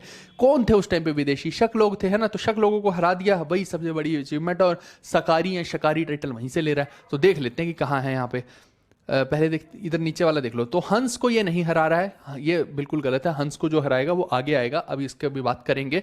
फिर एक्सपेंशन साउथ इंडिया में कर रहा है, नहीं, ऐसा कुछ भी नहीं है। साउथ इंडिया की एक भी कैंपेन मैंने नहीं बताई, गुजरात वगैरह तक की बताई है। कॉन्क्वेस्ट ऑफ श्रीलंका की बात करें, नहीं, श्रीलंका का भी इसमें कोई लेना देना नहीं है। श्रीलंका का लेना देना जो हो रहा था वो समुद्रगुप्त के साथ था, ठीक है। मेघवर्मन को उसने जो है बोध गया के अंदर मोनास्ट्री बनाने के लिए आदेश दिया था। लेकिन वहीं पे आप देखिए कि शकों को हराना, ये बिल्कुल सही बात है। मतलब कि आप देखो कि जो वेस्ट इंडिया है, इस तरफ जो है गुजरात वगैरह वाला, राजस्थान वाला एरिया है, वहां शकों को हराया था, जिससे शकारी टाइटल लिए। ये बात एकदम परफेक्ट सेट बैठती है, तो यही इसका उत्तर हो जाएगा। उसके बाद फिर आप देखो कि मेहरौली के अंदर आपने एक आयरन पिलर, लोहे का एक पिलर देखा होगा। आप देखो लोहा थोड़े दिन बाहर रह जाए तो जंग लग जाता है और जर्जर हो जाता है। ये हजारों सालों से जो लोहा है ये जो मेहरौली का पिलर है, ये खड़ा है एकदम खंबा, अभी तक नहीं गिर पाया है भाई मेरे, और इसमें जंग भी नहीं लगा है। तो ये भी एक शोध का विषय बन जाता है। अब इस पे जो है एक नाम लिख रखा है, इस पे नाम लिख रखा है चंद्रगुप्त। तो लोगों को ये कंफ्यूजन थी शुरू में कि इस पे जो नाम चंद्रगुप्त लिख रखा है, ये चंद्रगुप्त मौर्य का नाम तो नहीं है कहीं। तो बाद में समझ में आता है कि ये चंद्रगुप्त मौर्य का नाम इस पे नहीं लिख रखा है, इस पे गुप्ताओं के चंद्रगुप्त का नाम लिख रखा है। और वो भी जो लिखा हुआ है वो चंद्रगुप्त 2 का नाम लिखा हुआ है। तो ये बात ध्यान रखिएगा। मेहरौली के पिलर पे अगर आपसे कोई पूछ ले किस राजा का नाम है, तो चंद्रगुप्त 2 का है। 1 का गलती से भी मत मार्क करना, और चंद्रगुप्त मौर्य को तो बिल्कुल ही मार्क मत करना, नहीं तो फिर गड़बड़ हो जाएगी। ठीक है भाई मेरे जी। उसके बाद आप देखिए कि किंग चंद्र लिख रखा है, तो वाइडली यही बोला जाता है कि किंग चंद्र जो लिखा है वो चंद्रगुप्त 2 के बारे में लिखा है मेहरौली के पिलर पे।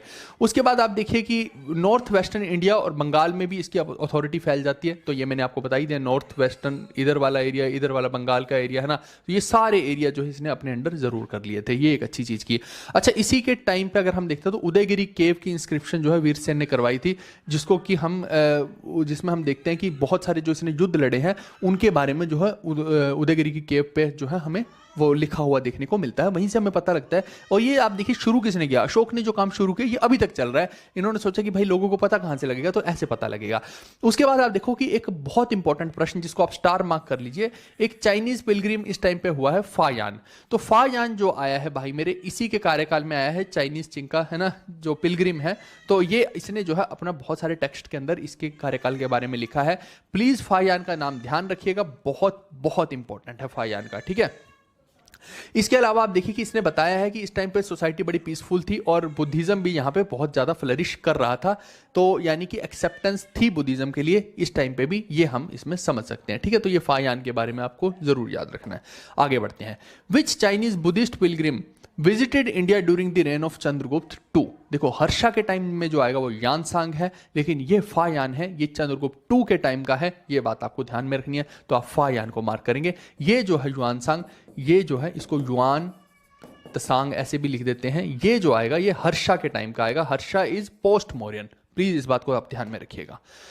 चलिए उसके बाद कोर्ट कल्चर की बात करते हैं। तो इसका जो दूसरी कैपिटल इसने बनाई थी अपनी, एक मगध में तो रह ही रहे हैं एक तरह से, दूसरी कैपिटल बनाता है उज्जैन को। ये बात आप ध्यान में रखना। इसीलिए मैंने आपको बोला था कि गलती से आप इसका ये मत समझ लेना कि ये उज्जैन का राजा वो वाला विक्रमादित्य है जो आप सोच रहे हैं, विक्रम बेताल वाला, ये वो वाला नहीं है।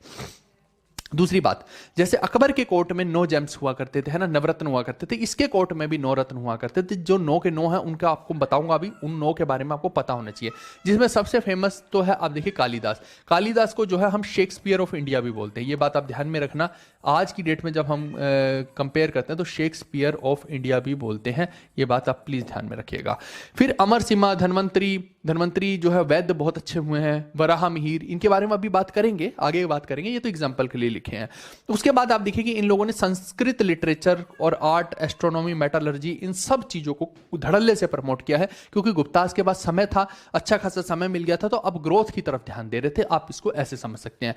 डिप्लोमेसीज की बात करेंगे भाई मेरे, तो मैंने आपको क्या बताया था, रुद्रसिम्हा टू के साथ, रुद्रसेन टू के साथ जो है, ये जो है अपना चंद्रगुप्त टू जो है, ये चंद्रगुप्त टू है। उधर कौन बैठा है वकाटकाओं के बीच में, वकाटकाओं जो कि सतवाहन है ना, आप ऐसे समझिए, इधर सतवाहन बैठे हुए हैं, जो यहाँ पे बैठा हुआ है रुद्रसेन टू, और ये है जो है, ये इधर मगध से या उज्जैन से आप मान लीजिए इसको चंद्रगुप्त टू।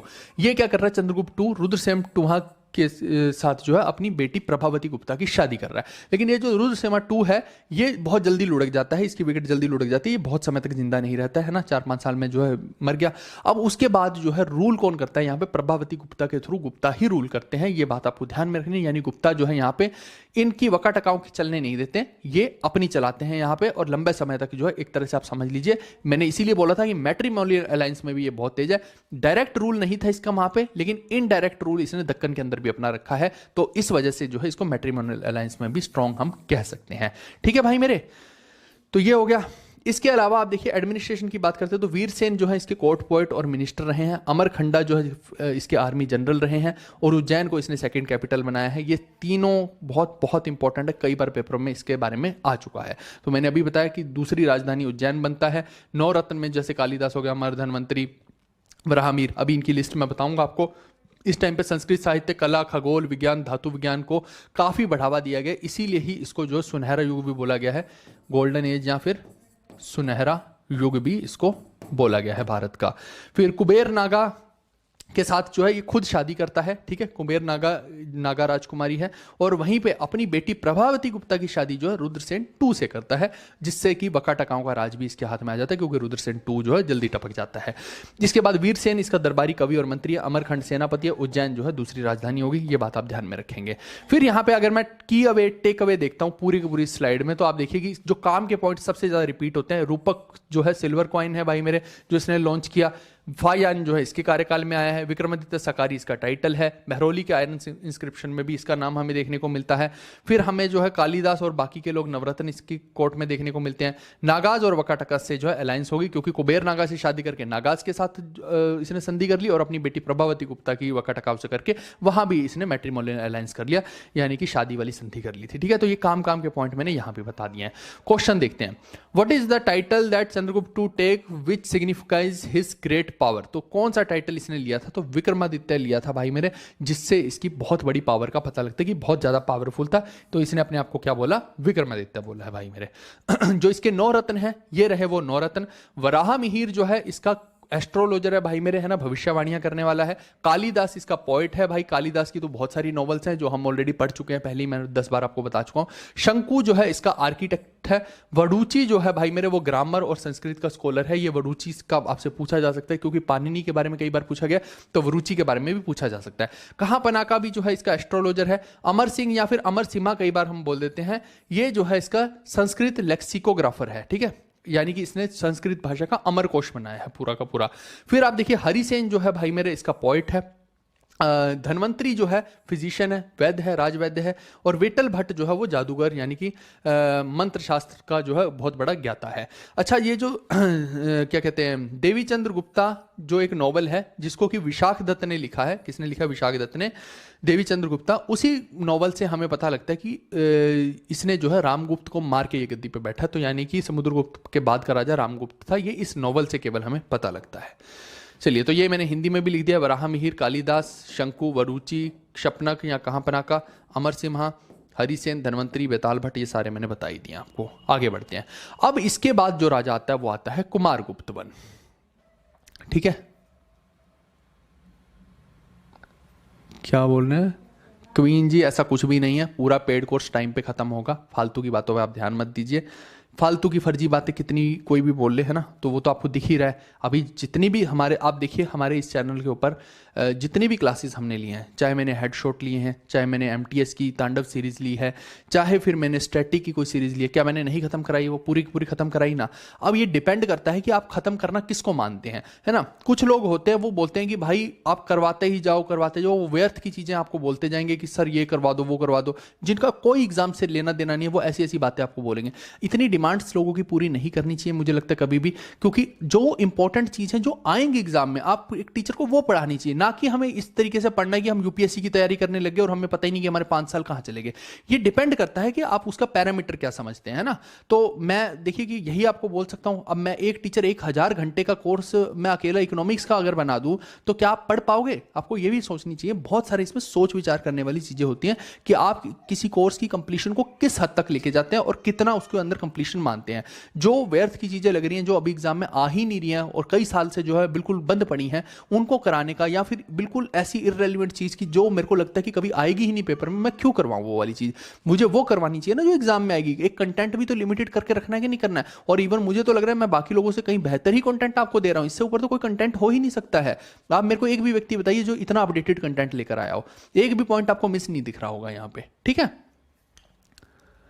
हाँ हाँ भाई, जो जितना भी लोगों का बुक्स का ऑर्डर का इशू चल रहा है वो हो जाएगा, परेशान मत होइए आप, हो जाएगा, सब कुछ हो जाएगा।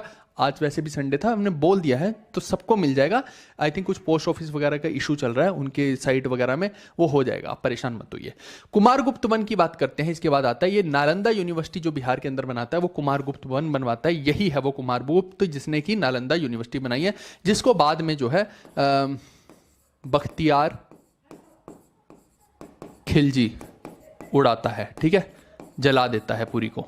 तो ये विक्रमशिला वाला जो मैंने आपको गोपाला का बताया था, और ये जो है ये कुमारगुप्त का बताया, ये प्लीज आप ध्यान में रखिएगा, कंफ्यूज मत करना। इसने अपने आप को टाइटल जो दिया है शक्रादित्य और महेंद्रादित्य दिया है। इनके टाइटल आपको पता होना चाहिए, पेपर में पूछ रहा है टाइटल सबके, इस वजह से इनके टाइटल सभी के पता होने चाहिए। उसके बाद आप देखिए कि इसने जो भारत को प्रोटेक्ट करने की कोशिश की है, तुर्क मंगोल इन्वेजन उस टाइम पे हुआ करता था, है ना, नॉर्थ वेस्ट फ्रंटियर से ही होगा जो भी होगा, सब लोग जो है लगभग इधर से ही आते हैं भारत के। तो ये जो मंगोल लोग का इन्वेजन था, है ना, उनको हुन बोला जाता था। वो कुछ तुर्की और मंगोल जो है मिश्रण था उनका, उनको बोला जाता था हुन्स। तो ये हुन्स उस टाइम पे भारत के अंदर अटैक कर रहे थे, यानी कि अब वापस से जो विदेशी लोग आक्रमण कर रहे हैं और भारत के ऊपर कब्जा करने की कोशिश कर रहे हैं। लेकिन इसने क्या किया, इसने अच्छा खासा टाइम लेके उनको जो है हराया है। लेकिन फिर भी आप कहिए कि एक युद्ध के अंदर जो जब हुन्स के साथ फाइट कर रहा था, तो यहाँ पे जो है एक तरह से इसकी डेथ हो जाती है, तो वहीं से जो है फिर राजा चेंज होगा। तो इसने भी लगभग आप देखिए हुन्स ने, बट ये है कि इसकी नाक में दम करके रखा हुआ था, ये भी हम बात जरूर समझेंगे इस चीज को लिए, ठीक है। इंपॉर्टेंट इंस्क्रिप्शन जिनसे इसके बारे में पता लगता है, तो Bilsad inscription, Karamdanda inscription, Mandsaur, Damodarpur copper plate एक मिली है। और बाद में जो है his peaceful rule was disturbed by foreign invasions, यानी कि फॉरेन इन्वेजन का मतलब होता है कि हुन्स आए थे, जिससे कि लगभग इसका रूल अंत की तरफ गया था, है ना। तो ये थोड़ा सा संभाल बाद में नहीं पा रहा था, और देखिए कि मृत्यु भी वहीं हो रही है। तो नालंदा विश्वविद्यालय कौन बनवाता है? बिहार में यही बनवाता है, शक्रादित्य और महेंद्रादित्य इसने उपाधियां ली थी भाई मेरे। हुनों को हराता तो है, लेकिन बार बार हुन उतना नहीं हरा पा रहा है ना, हुन बार बार आक्रमण कर रहे हैं और कहीं ना कहीं जो हुन्स के साथ लड़ते हुए ही खुद की मृत्यु करवा रहा है अपनी। तो आप देखिए कि उतना कंट्रोल नहीं कर पा रहा है हुन्स को, एक तरह से अगर हम देखें तो कहीं ना कहीं थोड़ी सी विफल भी रहा है, क्योंकि अगर इतना कर पाता तो यहाँ पे हुन्स से लड़ते हुए तो मृत्यु नहीं ही होती, है ना। फिर आप देखिए बिलसद शिलालेख, करदंड, मंदसौर, दामोदरपुर, और इसके अलावा ये सब शिलालेख हमें मिले जिसमें इसके बारे में पता लगता है। फिर इन सब से ये पता लगता है कि भाई इसका शांतिपूर्ण शासन था, लेकिन अंत में जो विदेशी आक्रमण हुआ उसने जो है बाधा उत्पन्न करनी शुरू की और लगभग इसका शासन अंत की तरफ गया। उसके बाद आपका आता है स्कंदगुप्त। अब जो इसने किया, कुमारगुप्त ने किया भाई मेरे, ये कहीं ना कहीं इसकी वीकनेस रही कि ये हुन्स को रोक नहीं पाया। तो हुन्स को रोकने का काम किसने किया भाई मेरे? फिर आता है पावरफुल व्यक्ति स्कंदगुप्त। अगर ये नहीं होता तो हुन्स नहीं रुकने वाले थे। ये भी एक तरह से आप इसको मोस्ट पावरफुल रूलर कह सकते हो, लेकिन आफ्टर समुद्रगुप्त और चंद्रगुप्त टू, है ना, तीसरे नंबर का पावरफुल रूलर यही था। क्यों इसको पावरफुल बोला गया भाई? जो हुन्स लोग हैं, वो जो चिंके हैं, वो किसी के कंट्रोल में नहीं आ रहे थे, उनके आंखों की पलकें नहीं होती थी यूं करके, मंगोल लोग थे, नहीं किसी के कब्जे में आ रहे थे। तो इसने पहले तो उनको पेला, इन्हें कहा कि आ जाओ बेटा, तुम आ जाओ, है ना, कहां से आए हो, है अच्छा, वहां से आए हो। अब इतनी छिताई है, चांटे पे चांटे मार के उनको भगाया। फिर अगले साल दोबारा आ गए, दोबारा आए, फिर और चांटे पे चांटे मारे, यार तुम फिर आ गए है ना, फिर वापस भगाया। तो इस तरीके से अच्छी इनकी मारपीट की है। तो यानी कुल मिला के हुंस को 2 बार छिताई करके वापस से भेजा भाई मेरे। तो इस वजह से इसको महान राजा एक तरह से बोला जा सकता है, ठीक है। लेकिन समुद्रगुप्त और चंद्रगुप्त टू के बाद, ये बात आप ध्यान में रखिएगा, क्योंकि समुद्रगुप्त और चंद्रगुप्त टू ने तो घर में घुस के उनको पीटा है, और ये जो बाहर से आ रहे हैं उनको रोका है केवल, इस वजह से इसको उतना पावरफुल नहीं बोला जाएगा। फिर इसने टाइटल जो अपने आपको दिए, क्रमादित्य और शक्रोपम दिए, ये 2 टाइटल इसने अपने आपको दिए। सुदर्शन लेख का जब जिक्र आता है तो ये स्टार मार्क कर लो। आप देखिए कि जूनागढ़ इंस्क्रिप्शन जो है उस पर कई सारे लोगों का, रुद्र दमन का नाम भी आया जो शाका किंग था, और आपका क्या कहते हैं इसका, चंद्रगुप्त मौर्य का नाम आता है कि उसका जो कमांडर है पुष्यगुप्त उसको बनवाता है ना। रिपेयर जो करवा रहा है वापस से, वो कौन करवा रहा है आपका, अशोक ने भी करवाया था हालांकि, लेकिन जो रुद्र दमन है वो उसको रिपेयर करवा रहा है। फिर यहाँ पे वापस से जो है ये भी जो है वापस से रिपेयर करवाता है, क्योंकि ये कई सारी लंबी प्रोसेस है। अब लेख जो है टूटेगा ही, ऐसा तो है नहीं कि कोई चीज़ जो 1000 वर्षों के लिए वैसी की वैसी रहेगी। तो ये भी वापस से रिपेयर करवाता है, मोस्ट प्रोबेबली में भी इरिगेशन वगैरह की फैसिलिटीज़ के लिए इन्होंने ये चीज़ की होगी। फिर ये वैष्णवाइट था, वैष्णवाइट का मतलब है कि भगवान विष्णु का उपासक रहा है। इसकी डेथ के बाद अब देखते हैं तो मोटा मोटा आपको यहाँ पे गुप्ताओं में एक भी राजा ऐसा नहीं मिलता है जो इस सारी स्थिति को संभाल पाए, और गुप्ताओं का एक स्टीप डिक्लाइन हमें यहाँ पे भारत के अंदर देखने को मिलता है ना। तो आप देखिए कि फिर उसके बाद वापस से वही युग आ गया है ना, फ्यूडेटरी वाला। जैसा बिल्कुल मौर्यों के बाद काम हुआ ना, कांड हुआ, वैसा ही इनके बाद भी कांड हो गया है ना, कि सारे लोगों वापस से जो है, अब क्या होता है ना, आपने जबरदस्ती लोगों को मारपीट करके राज्य आपस में जोड़ा है। अब जैसे ही मेन राजा लुढ़का, वो लोग वापस से फिर अलग अलग हो गए है ना। मैंने क्या बोला था, डंडे के जोर पे ही इनको एक साथ रखा जा सकता है। अब वो वापस से अलग हो गए। अब जो डंडा का जोर चलाएगा वो रख लेगा, जो नहीं कर पाएगा वो नहीं। तो हर्षा कहीं कुछ हद तक कोशिश करेगा इसको करने की, लेकिन उतना ज्यादा भी नहीं कर पाएगा। बट नॉर्थ में तो फिर भी हर्षा कर ही लेगा वो काम को। साउथ वालों को तो अपने अंडर नहीं कर पाएगा, क्योंकि पुलकेशिन उसके रास्ते में आके खड़ा हो जाएगा। वो हम पोस्ट गुप्ता के अंदर उस चीज को देखते हैं, ठीक है भाई मेरे। तो सक्सेसर इसके आते हैं, बुद्ध गुप्त आ गया, विनय गुप्त आ गया, भानु गुप्त आ गया, नरसिम्हा गुप्त, बालादित्य, कुमार गुप्त, विष्णु गुप्त, ये सब इसके सक्सेसर आते हैं, लेकिन उतना अच्छा परफॉर्म नहीं कर पाते हैं। तो यही हम कह सकते हैं। तो कुल मिला के समुद्रगुप्त और चंद्रगुप्त टू के बाद जो सबसे शक्तिशाली है स्कंदगुप्त आता है, हुनों को 2 बार मारपीट करके भगाता है, और सुदर्शन झील की मरम्मत करवाता है, जो जूनागढ़ शिलालेख पे हमें देखने को मिलता है। फिर वैष्णव शासक है भाई मेरे, भगवान विष्णु का उपासक है। मृत्यु के इसकी बाद जो है कोई भी जो है उतना अच्छा राजा नहीं आ पाता। ये बहुत सारे राजा आते हैं बट उतने काम के राजा नहीं है। इसी वजह से सामंतवाद का वापस से उदय हो जाता है। ये बात आपको इसमें ध्यान में रखनी है, ठीक है भाई मेरे। फिर सबसे आखिरी राजा जो छिटपुट राजा आ रहे हैं, सबसे आखिरी में जो आता है विष्णुगुप्त आता है, मोटा मोटा 540 से 550 एडी के अंदर। यही लास्ट नॉन गुप्ता रूलर है। अगर इसके बाद होगा भी कोई तो वो छिटपुट वैसे ही होगा, नाम का होगा। नॉन का मतलब होता है कि जो बस जिसके कुछ हद तक जिसके पास कंट्रोल था, है ना। तो आखिरी का जो है यही है विष्णुगुप्त। इसके बाद अगर रहेगा भी कोई तो वो बस नाम मात्र का रहेगा, ऐसी आप समझ लीजिए। उसके बाद ये पूरा एम्पायर यूं करके कोलैप्स हो जाता है, आप ऐसे समझ सकते हैं ना। यानी कि सेंट्रल अथॉरिटी ब्रेक हो जाती है पूरी की पूरी, ये इस बात को हम समझ सकते हैं। अब गुप्ता की एडमिनिस्ट्रेशन में कुछ कुछ चीजों को देख लेते हैं। जैसे मंत्री परिषद होता है तो वो होता है काउंसिल ऑफ मिनिस्टर। कुमार अमात्य जो होता है हाई रैंकिंग ऑफिशियल को कुमार अमात्य बोलते हैं भाई मेरे। महादंड नायक जो चीफ मिलिट्री और जुडिशियल ऑफिसर को महादंड नायक इसमें बोला जाता है। उपारिका जो बोलता है प्रोविजनल गवर्नर को बोलते हैं। विट्ठी की बात करता हूं तो विट्ठी एक बार पेपर में आ चुका, आगे फिर से आने के चांसेस, स्टार मार्क कर लो। ये सबसे छोटी यूनिट, विलेज लेवल पे जो सबसे छोटी यूनिट होती है, जैसे आज हम बोल देते हैं पंचायत, वैसे आप इसको समझ लीजिए कि उस टाइम पे विट्ठी हुआ करती थी। उसके बाद आप देखिए कि गुप्ताज का जो रूल है वो उसके बाद जो है डिसेंट्रलाइजेशन हो जाती है, और सब गवर्नर्स जो है अपना हेरिडिटरी अधिकार यानी कि अपना ही अधिकार बना के बैठ जाएंगे सामंत लोग, और फिर उनके बच्चे वहां पे बैठने लग जाएंगे। यानी कि गवर्नर को चेंज भी नहीं किया जा सकता है। इस वजह से ये लोग ऐसे किया करते थे, क्योंकि एक जगह का एरिया जिसके पास है वो चाहेगा कि उसकी का बेटा वहां बैठे। उसको बोलते हैं कि वो उत्तराधिकारी अपने ही वंश के व्यक्ति को बनाएगा, ऐसे इसको समझ सकते हो, ठीक है। तो वही मैंने बताया कि अंतिम ज्ञात शासक गुप्त शासक जो विष्णुगुप्त ही है। उसके बाद जो है पूरा विकेंद्रीकरण हो रहा है गुप्ताओं का। अगर इसके मंत्री परिषदों की बात करते हैं तो मंत्री परिषद को मंत्री परिषद ही बोलेंगे, और क्या बोलेंगे, कुमार अमात्य जो होता है सबसे उच्च अधिकारी हो गया, है ना, just like IAS officer type आप मान लीजिए। महादंड नायक जो मुख्य सैन्य और न्यायिक अधिकारी हो जाएगा। उपारिका जो है प्रांतीय राज्यपाल हो जाएगा, गवर्नर एक तरह से कह सकते हो। वित्थी आपसे पूछा जा सकता है तो गाँव की जो सबसे छोटी इकाई होती है, गाँव का एक समूह होता है, उसको बोलते हैं वित्थिक।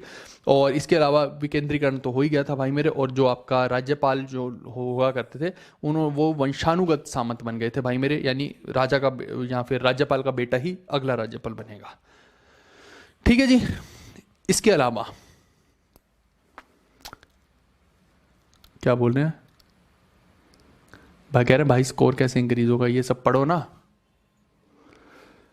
एनालिसिस करके पढ़ो पेपर को तो स्कोर इंक्रीज होगा। एनालिसिस करके मैंने सारे पॉइंट यहाँ पे इंक्लूड किए, आप देखिए एक भी प्रश्न आप ऐसा है जो हल नहीं कर पा रहे हैं, तो अभी अगले जो प्रश्न आने वाले हैं वो बड़े खतरनाक प्रश्न आने वाले हैं। जो रिसर्च मटेरियल है जिसके पास वो है वही उन प्रश्नों को सोल्व कर पाएगा, जो आगे हम प्रश्न इसमें देखेंगे। तो वही मैं बोल रहा हूँ कि ये थोड़ा सा आपको देखना पड़ेगा कि आप कंटेंट क्या पढ़ रहे हैं। बैच कब कंप्लीट होगा, तो भाई मोस्ट प्रोबेबली अप्रैल एंड या फिर मई फर्स्ट वीक तक जाकर ये बैच खत्म होगा, बट मेजर तो पहले ही खत्म कर दूंगा, है ना। जो मेजोरिटी ऑफ पोर्शन है वो मैं कोशिश करूंगा पहले ही खत्म करवा दिया जाए, कुछ जो छिटपुट चीजें रह जाएंगी वही अंत तक जाएंगी, बाकी तो मेजर पोर्शन तो 70-80% तो हम पहले ही कवर कर चुके होंगे। ठीक है, कोई दिक्कत नहीं, आप परेशान मत होइए, हो जाएगा सब कुछ कवर। और मैं आपको बता रहा हूँ एक्चुअली में सबसे ज्यादा आ क्या रहा है पेपरों में, आप ये भी समझिए, सबसे ज्यादा प्रश्न हिस्ट्री के और इकोनॉमिक्स के आ रहे हैं। यही दो टॉपिक है जो हमें सबसे डिटेल में पढ़ने हैं। आप पॉइंट को समझो, हमें साइंस को उस लेवल में उतनी डिटेल में पढ़ने की कोई जरूरत नहीं है, हमें जो है आप देखिए ज्योग्राफी को उस लेवल से पढ़ने की जरूरत नहीं है, क्योंकि जो जिस तरीके का पेपर आता है हमें उसी एंगल से पढ़ना चाहिए उन चीजों को, है ना। अब ये हिस्ट्री पॉलिटी या फिर ये सब चीजें हैं, इनसे तो प्रश्न ही बहुत आते हैं, है ना। और ये आप समझो कि इकोनॉमिक्स, हिस्ट्री, पॉलिटी ये तीन ही मेजर सेक्शन है, बाकी फिर सारा खेल टिक जाता है स्टैटिक जीके पे आज की डेट में, है ना, स्टैटिक जीके या करंट पे। तो हम जो है उसी एंगल से सब चीजों को फोकस करेंगे, ऐसे नहीं करेंगे कि अपना मन किया तो मैं तुम्हें पूरी रामगाथा इधर की बता दी, पूरी रामगाथा उधर की बता दी, उसका कोई मतलब नहीं है। हम उसी एंगल से पढ़ेंगे, टेंशन मत लीजिए आप, ठीक है जी। हाँ, क्लास कह रहे हैं इतनी ही रहने दो, ठीक है। क्लास में बस 2-4 स्लाइड और देख लेते हैं, उसके बाद फिर नेक्स्ट सेशन में कवर कर लेंगे, ठीक है। 2-4 और देख लेते हैं बस। आप देखिए एडमिनिस्ट्रेटिव बॉडी की बात करते हैं, अगर हम अर्बन सेंटर्स की यानी शहरों के अंदर गुप्ताज के जो है हम बात करते हैं, तो एक हमें जो अधिस्थानाधिकारी मिलता है, ठीक है। तो आप देखो अलग अलग है, अधिस्थानाधिकारी जो है सिटी काउंसिल हेड होता है, ठीक है। सिटी काउंसिल का जो है हेड होता है, उसको समझ सकते हैं, यानी कि एक तरह से एक शहर होता है, आपने देखा होगा म्यूनिसिपैलिटी होती है आपके शहर में, है ना। तो म्यूनिसिपल कॉर्पोरेशन आपने देखा होगा ना, बिल्कुल उसका हेड आप समझ लीजिए, जिसको आप सिटी काउंसिल कह सकते हो, उसको क्या बोलते थे, अधिस्थानाधिकारिणी। तो ये आपको इंपॉर्टेंट शब्द हैं, ये सारे मेरा रिसर्च मटेरियल है, अब जो मैं बता रहा हूं ये पहले आपने कभी नहीं देखा होगा, हो सकता है, और यहां से प्रश्न बहुत आए हैं। फिर दूसरा होता है एडमिनिस्ट्रेटिव स्ट्रक्चर के अंदर ही अधिस्थानाधिकारी का तो मैंने बता दिया, सिटी काउंसिल होता है ना। इसके अलावा आप देखिए कि पुरपाल, पुरपाल जो होता है सिटी का मेयर होता है। आपने देखा होगा कि एक शहर है वहां पे एक मेयर होता है ना, तो आप वही वाला समझ लीजिए, कहाँ गया, ये रहा पुरपाल, सिटी का एक मेयर बना दीजिए, है ना। आज की डेट में उसको आप मेयर समझ सकते हैं। फिर एक होता है अयुक्ता, अयुक्ता होता है एक टाउन का, शहर का मैनेजर, आप समझ लीजिए, ठीक है। तो ये दो चीज हैं, एक है पुरपाल जो कि नगर रक्षक भी आप कह सकते हो, और जो है एक तरह से सिटी का मेयर कह लीजिए। फिर दूसरा होता है अयुक्ता, अयुक्ता उससे थोड़ी छोटी बॉडी है ना, और कुछ रीजन्स के अंदर जो है जो छोटे छोटे टाउन्स होते हैं उनका टाउन्स का एक तरह से हेड आप कह लीजिए इसको। और ये किसको रिपोर्ट करता था, ये एक तरह से किसी गवर्नर को ही रिपोर्ट करता होगा, मोस्ट प्रोबेबली ऐसा होगा, ठीक है। तो यही मैंने आपको बताने की यहाँ पे कोशिश की है। उसके बाद आप देखिए कि काउंसिल ऑफ मिनिस्टर में अगर हम बात करते हैं, ये मैंने बता ही दिया, महादंड नायक क्या होता है, उपारिका क्या होता है, विषयपति क्या होता है, जैसे डिस्ट्रिक्ट लेवल की जुडिशियल फंक्शंस होते हैं जो विषयपति के अंडर होते हैं। विलेज के जो डिस्प्यूट्स होते हैं उसको सेटल करने के लिए जो हेडमैन या फिर वहाँ के गाँव के बुजुर्ग लोग हुआ करते थे। फिर फायान जो है भाई मेरे, फायान ने यह बताया कि इस टाइम पे जो कोई भी कैपिटल पनिशमेंट नहीं होती थी, यानी कि गुप्ता लोग जो मृत्युदंड नहीं दिया करते थे। ये आपसे प्रश्न पेपर में पूछा जा सकता है कि कहाँ से पता लगा कि गुप्ताज के काल में ये कैपिटल पनिशमेंट नहीं होती थी, है ना। या फिर ये पूछ लेगा कि बताओ किसने बताया, किसके टेक्स्ट ने बताया, तो फायान ने बताया, है ना। ऐसे करके कैसे भी पूछ सकता है। तो ये कुछ नई मटीरियल्स हैं, नई चीजें हैं जो मैं आपको यहाँ पे बताने की कोशिश कर रहा हूँ। फिर महाप्रतिहारा जो है उसको बोलते हैं चीफ ऑफ पैलेस गार्ड्स, ठीक है। तो पैलेस का जो सुरक्षा कर रहा है वो महाप्रतिहार है, जैसे दुर्ग रक्षक हो गया एक तरह से, ऐसे समझ लीजिए। फिर प्रतिहार जो होता है वो सेरिमोनियल और कोर्ट ड्यूटीज जितनी भी रहेंगी, है ना, वो सारी की सारी इसके हाथ में रहेंगी। दूतक का काम है भाई मेरे की एक जगह से दूसरी जगह, एक तो दूत का काम करेगा, है ना, कोई भी चीजें लेकर जानी है या किसी चीज का एग्जीक्यूशन करवाना है ना, या लैंड की ग्रांट्स देनी है, जमीन की ग्रांट्स जो होती हैं वो इसका काम रहेगा। फिर आता है महासंधि विग्रिका, तो ये सबसे इंपॉर्टेंट है, इसी से प्रश्न आया था। तो ये वॉर और पीस का मिनिस्टर होता है जो हरिसेन को भी बनाया था समुद्रगुप्त ने, आपको याद होगा। तो ये एक इंपॉर्टेंट है भाई मेरे, है ना। और इसके अलावा क्या हो सकता है, स्टेट इंटेलिजेंस का सिस्टम इस टाइम पे एग्जिस्ट करता था। इसका मतलब है कि जैसे आज की डेट में आईबी, रो, ये सब होता है ना, उस टाइम पे इनके पास भी इंटेलिजेंस सिस्टम था। सेम जो है खिलजी भी रखेगा, वो बरीद, उस सिस्टम को क्या बोलेंगे, बरीद बोलेंगे, है ना। तो इनके पास भी ये वाला सिस्टम एग्जिस्ट करता था। तो हिंदी में भी मैंने वही बताया, महादंड नायक कह लीजिए, है ना। तो ये जो है, ये महादंड नायक बोलिए, महानंद नायक नहीं है, ये दंड नायक है, ठीक है, महादंड नायक इसको कर लेना। उपारिका हो गया, विषयपति हो गया, ये सारा अभी मैंने वही जो आपको समझाया है ना, कि एक प्रांत का प्रमुख हो जाएगा, ये फिर जिला स्तरीय पे विषयपति हो जाएगा। फायान ने बताया कि कोई भी मृत्यु दंड यहाँ पे नहीं होता था। गांव में कोई भी बुजुर्ग वगैरह होता था, वही गांव के जो झगड़े हैं उनका निपटारा करवाता था, जस्ट लाइक कि आज पंचायत करवाती है।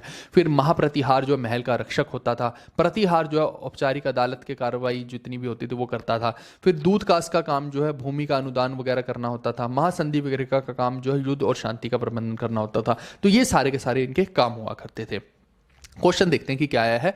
Which of the following statements about Mahasandhi vigrahika during Guptas rule is correct. तो कौन सी महासंधि विग्रिका के बारे में सही इंफॉर्मेशन है इसमें। तो मैंने आपको क्या बताया था, वॉर और पीस से रिलेटेड है, तो देख लेते हैं। He was the chief justice of kingdom land disputes के लिए, ये नहीं है भाई मेरे। ही सुपरवाइज्ड इरिगेशन वर्क, नहीं भाई, महासंधि विग्रिका को क्या इतना बड़ी पोस्ट है भाई, हरिसेन को क्या इरिगेशन के झगड़े निपटाने के लिए समुद्रगुप्त रखेगा, कैसी बात करते हैं। ही मैनेज टेम्पल एंडोमेंट, भाई रिलीजियस अफेयर के लिए भी इसका कोई लेना देना नहीं, ये कोई रिलीजियस मिनिस्टर नहीं है। लेकिन आप यहाँ पे देखिए फॉरेन मिनिस्टर, और यहाँ पे जो है किंग की जो है मिलिट्री वगैरह को देखना, और वॉर एंड पीस भी आप इसको कह सकते हैं, है ना। तो तीन चीज बनती हैं भाई मेरे, विदेश मंत्रालय, फॉरेन मिनिस्टर यानी विदेश मंत्रालय, एमई आप इसको बोल लीजिए, जो लोग देखना चाहें मिनिस्ट्री ऑफ एक्सटर्नल अफेयर एक तरह से बोल लीजिए। ये हो गया इसके हाथ में, वॉर हो गया और पीस हो गया, ठीक है। ये महासंधि विग्रिका के तीन काम होते हैं, ये बात आपको ध्यान में रखनी है। तो इसका उत्तर जो बेस्ट बैठेगा वो सी बैठेगा। एस जयशंकर टाइप इंसान मान लो आज की डेट में, ठीक है। आर्मी के एडमिनिस्ट्रेशन की बात करते हैं तो उनका लीडर कौन माना जाएगा, तो राजा ही जो है आर्मी का लीडर माना जाता है। जैसे आज सब सेनाएं किसको रिपोर्ट करती है, प्रेसिडेंट को करती है ना, वैसे ही उस टाइम पे राजा को करती थी। संधि विग्रिका, ये जो है एक होता है महासंधि विग्रिका जिसको फॉरेन मिनिस्ट्री भी दे रखी है, लेकिन ये है सिर्फ संधि विग्रिका। संधि विग्रिका केवल पीस और वॉर को देखेगा, ये फॉरेन मिनिस्ट्री में नहीं आता है। हाँ, अगर पेपर में लिख ही दिया ऑप्शन में, फिर आप कुछ नहीं कर सकते, फिर तो आप मार्क कर देना। लेकिन जो महासंधि विग्रिका होता है उसके पास फॉरेन मिनिस्ट्री भी होती है, ये बात आप ध्यान में रखना। फिर महाबालाधिकारिता जो है सीनियर मिलिट्री कमांडर होता है। स्पेशलाइज्ड कमांडर की बात करते हैं भाई मेरे, तो जो हाथियों का सेनापति होगा, है ना, उसको बोलते हैं पिलुपति। घोड़ों का अश्वपति, जो पैदल सैनिक होते हैं ना, उनका बनेगा जो, वो बनेगा नरपति। तो ये आपसे पूछा जा सकता है ना, तीन तरह के जो हैं इनके हेड हो गए। उसके बाद आप देखिए भंडागारिका, ये भंडागारिका जो है ये पेपर में आया है इस बार, तो इसको स्टार मार्क कर लो भाई मेरे। ये है मिलिट्री स्टोर्स और सोल्जर्स के वेलफेयर के लिए होते थे सारे के सारे मिलिट्री के स्टोर्स। जैसे आज देखिए कि आप जाते हैं कैंटीन्स वगैरह होती हैं, या सोल्जर के वेलफेयर के लिए बहुत सारे फंड्स रखते हैं, तो उसके लिए आप इसको कह सकते हैं कि सोल्जर्स के वेलफेयर के लिए अलग से रिजर्व करके रखे जाते थे। फिर आर्मी जो होती थी वेल ऑर्गेनाइज्ड होती थी और परमानेंट होती थी, यानी ये पूरा पैसा लगाते थे आर्मी के ऊपर। ऐसा नहीं है कि सिर्फ गांव में गए और सबसे ताकतवर इंसान को उठा लिया कि आजा तू आज युद्ध लड़ने चलेगा, वो ऐसा नहीं था इनका। स्कैटर्ड आर्मी नहीं थी, असली में आर्मी रखते थे, ठीक है। तो वही मैंने आपको बताया, राजा सबसे बड़ा रहेगा, फिर संधि विग्रिका रहेंगे, फिर महाबालाधिकृत रहेगा। उसके बाद तीन तरह के कमांडर है, हाथी वाले कमांडर बनेंगे पिलुपति, घुड़सवार जो है वो अश्वपति के अंडर रहेंगे, पैदल सेना जो वो नरपति के अंडर चलती है भाई मेरे। और रण भंडारी का जो है सैन्य भंडार और सैनिकों के कल्याण के लिए एक अलग से पूरा फंड बनाया जाता था, वो हो गया। और सेना सुसंगठित और स्थायी हुआ करती थी, परमानेंट हुआ करती थी, जिनको सैलरीज वगैरह भी मिला करती थी। इसके बाद आप देखिए रेवेन्यू एडमिनिस्ट्रेशन की मैं बात करता हूं, तो इसका मेन सोर्स अगर देखते हो आप, तो लैंड रेवेन्यूज हैं, फाइन्स हैं, प्राइमरी इनकम। जैसे आज आप देखिए कि अगर सरकार आपके ऊपर क्या करेगी, है ना, कि आप कोई भी बिजनेस कर रहे हो उसके ऊपर इनकम टैक्स लग जाएगा, है ना। उस टाइम पे बिजनेस का मतलब यही है मेनली, तो कि जो ठीक है जो लोग बिजनेस कर रहे हैं लेकिन मेजर लैंड जो एग्रीकल्चर है वहीं से सबसे ज्यादा प्रोड्यूस होता था, तो फार्मर्स के ऊपर टैक्स लगते थे। दूसरा फाइन्स, कि आपने कोई गलती कर दी, अब आज जैसे ट्रैफिक लाइट क्रॉस कर दिया आपने, है ना, या कुछ भी गलती कर दी, है ना, तो उसका जो है आपको फाइन भरना पड़ता है। चलान कट गया, कहीं कुछ हो गया, तो वो सारे फाइन भी गवर्नमेंट का क्या है, रेवेन्यू ही तो है। तो इनका भी यही सोर्स हुआ करता था रेवेन्यू का। उसके बाद ऑफिशियल्स की बात करते हैं आप, तो एक होता होता था अक्षपतालाधिकर्ता। ये जो है भाई अकाउंट्स का पूरा रजिस्टर जो संभालता था, रॉयल अकाउंट्स जितने भी थे, ये अक्षपतालाधिकारिता करता था। ये मौर्यों के टाइम में भी बिल्कुल यही वाली पोस्ट हुआ करती थी। फिर एक पुस्तपाला है, ये रिकॉर्ड कीपर होता था। ये पुस्तकें जितनी भी इंपॉर्टेंट हुआ करती थी उनको वेरीफाई किया करता था, है ना, अकाउंट्स की, और उनको मेंटेन भी किया करता था। तो ये दोनों के बारे में ही इस बार पेपर में प्रश्न आए हैं, इसलिए मैंने ये दोनों ही बता दिए। फिर उसके बाद आप देखिए कि टैक्सेस जो लगाया करते थे, धड़ल्ले से बहुत टैक्स लगाते थे ये लोग, है ना, उसकी भी एक लिस्ट देखेंगे। लेकिन मेजर टैक्स मैं बता देता हूं। एक तो उपारिका लगता था, ये लगता था कमोडिटी के ऊपर। जैसे कोई भी वस्तु आप बेच रहे हैं ना, जो ट्रेडर होते हैं, जो बिजनेसमैन होते हैं, कोई भी वस्तु को बेच रहे हैं वहां पे लगा रहे थे। जस्ट लाइक आप जीएसटी समझ लीजिए इसको, उसको बोलते हैं उपारिका। फिर दूसरा होता है शुल्क। शुल्क क्या हो गया भाई? कमर्शियल टैक्स या फिर कस्टम टैक्स भी आप इसको बोल सकते हो। शुल्क को आप कस्टम से भी डिनोट कर सकते हो, है ना, कि आप भाई एक जगह से दूसरी जगह कोई वस्तु को लेकर गए, है ना, तो वहां पे जो है एक उसी स्टेट के अंदर जो दूसरी स्टेट में गए तो वहां पे एक टैक्स लगा दिया, है ना, कस्टम लगा दिया, वैसे आप समझ लीजिए। फिर एक होता है विष्टि। विष्टि होता है फोर्स्ड लेबर टैक्स, है ना। फोर्स्ड लेबर का मतलब है कि भाई अगर तुम दे नहीं सकते हो, कोई काम पैसा नहीं दे सकते हो, तो ऐसा करना, 2 दिन चटाई बना देना हमारे यहाँ पे आके, तुम्हारा बाग है तो ऐसा करना कि इतने सेब भेज देना, इतनी सब्जियां भेज देना, समथिंग लाइक दैट। आप इसको फोर्स्ड लेबर टैक्स आप कह सकते हो। फिर एक होता है बाली। बाली होता है लैंड के ऊपर टैक्स, आपके पास कोई जमीन है उसके ऊपर आप टैक्स दे रहे हैं, ठीक है। इसके अलावा king could impose additional levies also, तो यानी इसके अलावा भी अगर राजा और टैक्स लगाना चाहे जनता के ऊपर तो वो एक्स्ट्रा भी लगा दिया करता था। यानी कुल मिला के कहानी ये है कि ये राजा होते थे भाई मेरे बहुत प्रेशर में। आप सोचेंगे कि क्यों प्रेशर में होते थे भाई? इतनी बड़ी बड़ी आर्मी मेंटेन करते थे, कभी वहां युद्ध करना है, कभी फलानी जगह, कभी धमकानी जगह, फिर कुछ अयाशी में पैसा उड़ाना है, कुछ मौज में उड़ाना है, हर चीज को मेंटेन करना है, परमानेंट सैलरियां देनी है सबको। कहां से आएगा वो सारा पैसा? तो वो जनता जो व्यापार कर रही है, जो जनता है, उसको सारे को खींच के रखते थे भाई मेरे, अच्छा से सेंट्रलाइज करके पेल के रखते थे और खूब टैक्स वसूला करते थे। आप ये मत समझ लेना कि गुप्ताओं के काल में जो है टैक्स नहीं वसूला जा रहा है। बेशक से सुनहरा काल चल रहा है, लेकिन टैक्स धड़ल्ले से वसूल रहे हैं, यानी आम जनता से अच्छे से चूसा जाता है टैक्स, तभी तो ये चलाएंगे इतना राजपाट, नहीं तो कहां से चलाएंगे। सेम हाल मौर्यों ने भी किया है, ऐसा मत समझना कि मौर्य ऐसा नहीं करते थे, वो भी यही काम कर रहे थे, है ना। तो टैक्स हर टाइम में वसूला गया है, आम जनता हर टाइम पे पीछी है। कुछ जनता जो आम होती है उसको ज्यादा फर्क नहीं पड़ता कि ऊपर राजा कौन है। मैं आपको साफ शब्दों में बताऊं, ये हमें लगता है, ये हमें भ्रम होता है कि हमारा ही टाइप का राजा ऊपर होगा तो वो हमारे लिए अच्छा करेगा। ये कतई जरूरी नहीं है ये बात, है ना। कोई हो सकता है विदेशी राजा आकर और अच्छा कर ले, प्रोवाइडेड कि वो यहाँ का धन बाहर ना लेके जाए, वो यहाँ का धन यहीं रखे, और हो सकता है वो विदेशी हो तो कहीं और बेहतर भी कर सकता है। ये जरूरी नहीं होता कि हमारा ही बंदा जो है वो सही राजा बनेगा, ठीक है। फिर जो रॉयल इनकम की बात करते हैं तो भाई जो जितने भी फॉरेस्ट है, अतावी का राज्य है, वहां से आता है। ट्रेजरी ट्रोव्स, माइंस, सॉल्ट की प्रोडक्शन, रॉयल स्टेट, सब से जो है यहाँ से भी इनकम वसूली जाती थी। खूब धड़ल्ले से पैसा कमाया जाता था भाई इन सब से भी, ठीक है। तो मुख्य स्रोत मैंने बता ही दिया भाई। अक्षपटालाधिकृत का बता दिया भाई, शाही रजिस्टर का प्रमुख हुआ करता था, और जो रिकॉर्ड कीपर होता था, जो सारा रिकॉर्ड रखा करता था, वो पुस्तपाल हो गया भाई मेरे।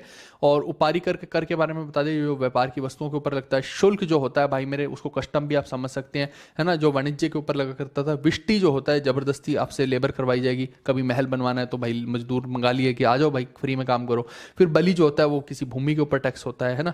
फिर आप देखिए कि शाही जागीरें होती थी, उनको मेंटेन कोई कर रहा है उससे टैक्स, जंगलों वालों से टैक्स, खजाना निधि से, खदानों से, नमक उत्पादन से, खूब धड़ल्ले से जहां जहां से पैसा मिल सकता था हर जगह से पैसा इकट्ठा किया जाता था। तभी तो इतना राजपाट चलाएंगे, नहीं तो काहे को आपको लगता है कैसे चला लेंगे इतना राजपाट, ठीक है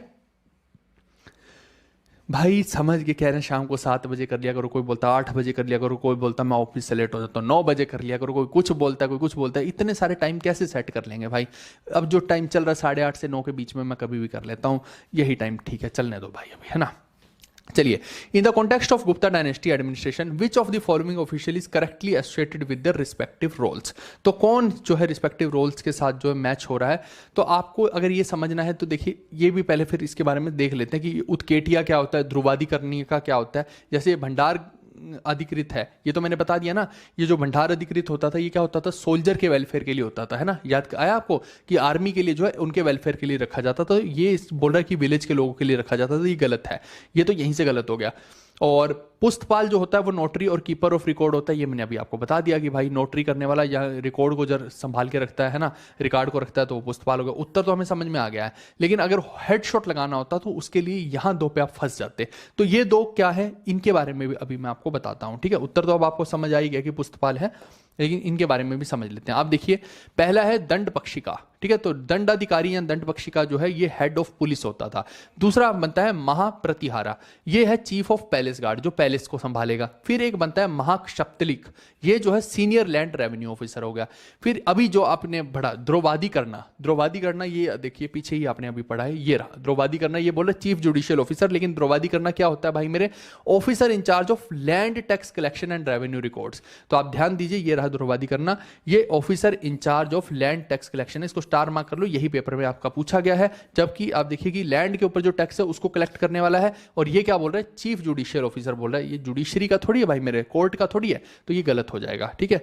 फिर उत्खेटिया का भी देख लो आप, उत्खेटिया क्या होता था, measured land and helped assess taxes, यानी कि जो जमीन को नापने की कोशिश करता है ना, जो नापता है, जैसे जस्ट लाइक आज का पटवारी समझ लीजिए, और जो टैक्स कलेक्ट में हेल्प करता है केवल, है ना, करना इसका काम है लेकिन ये हेल्प करेगा, इसको बोलते हैं उत्खेटिया। तो जमीन को मापने वगैरह का काम, पटवारी वाला काम। ये बोले कीपर ऑफ रॉयल किचन, भाई रॉयल किचन के लिए थोड़ी होता है, ये तो बिल्कुल ही गलत हो गया, ये शाही उसको बावर्ची बना के बैठ गया है ना, बावर्ची नहीं है ये। चलिए, तो अब आपको जो है मैंने सारा ही उसमें बता दिया कि क्या क्या चीजें होती हैं। फिर एक आता है महाबालाधिकृत, है ना, हाई मिलिट्री ऑफिसर इसको आप कह सकते हो, जो इन्फेंट्री का होगा, जो या फिर कैवलरी का जो होगा, है ना। इन्फेंट्री का मतलब है कि या तो पैदल या फिर जो घुड़सवार होते हैं उनका सबसे बड़ा अधिकारी जो है महाबालाधिकृत हो गया। फिर इसके बाद आता है आपका भंडार अधिकृत। तो भंडार अधिकृत मैंने पहले ही बता दी, या तो रॉयल ट्रेजरर होगा या भंडार अधिकृत को जो है वो भी बोल सकते हो, आपकी जो आर्मी के लिए अलग से वेलफेयर में रखा जाता है, वो भी हम समझ सकते हैं, है ना। तो दो इसके पॉइंट बनते हैं, दोनों में से जो भी आए आप उसको समझ लेना, ठीक है। तो ये इसमें ऐसा क्यों हो रहा है, रुको इसको ऊपर उठा देता हूँ थोड़ा सा, हाँ अभी ठीक है, ठीक है जी।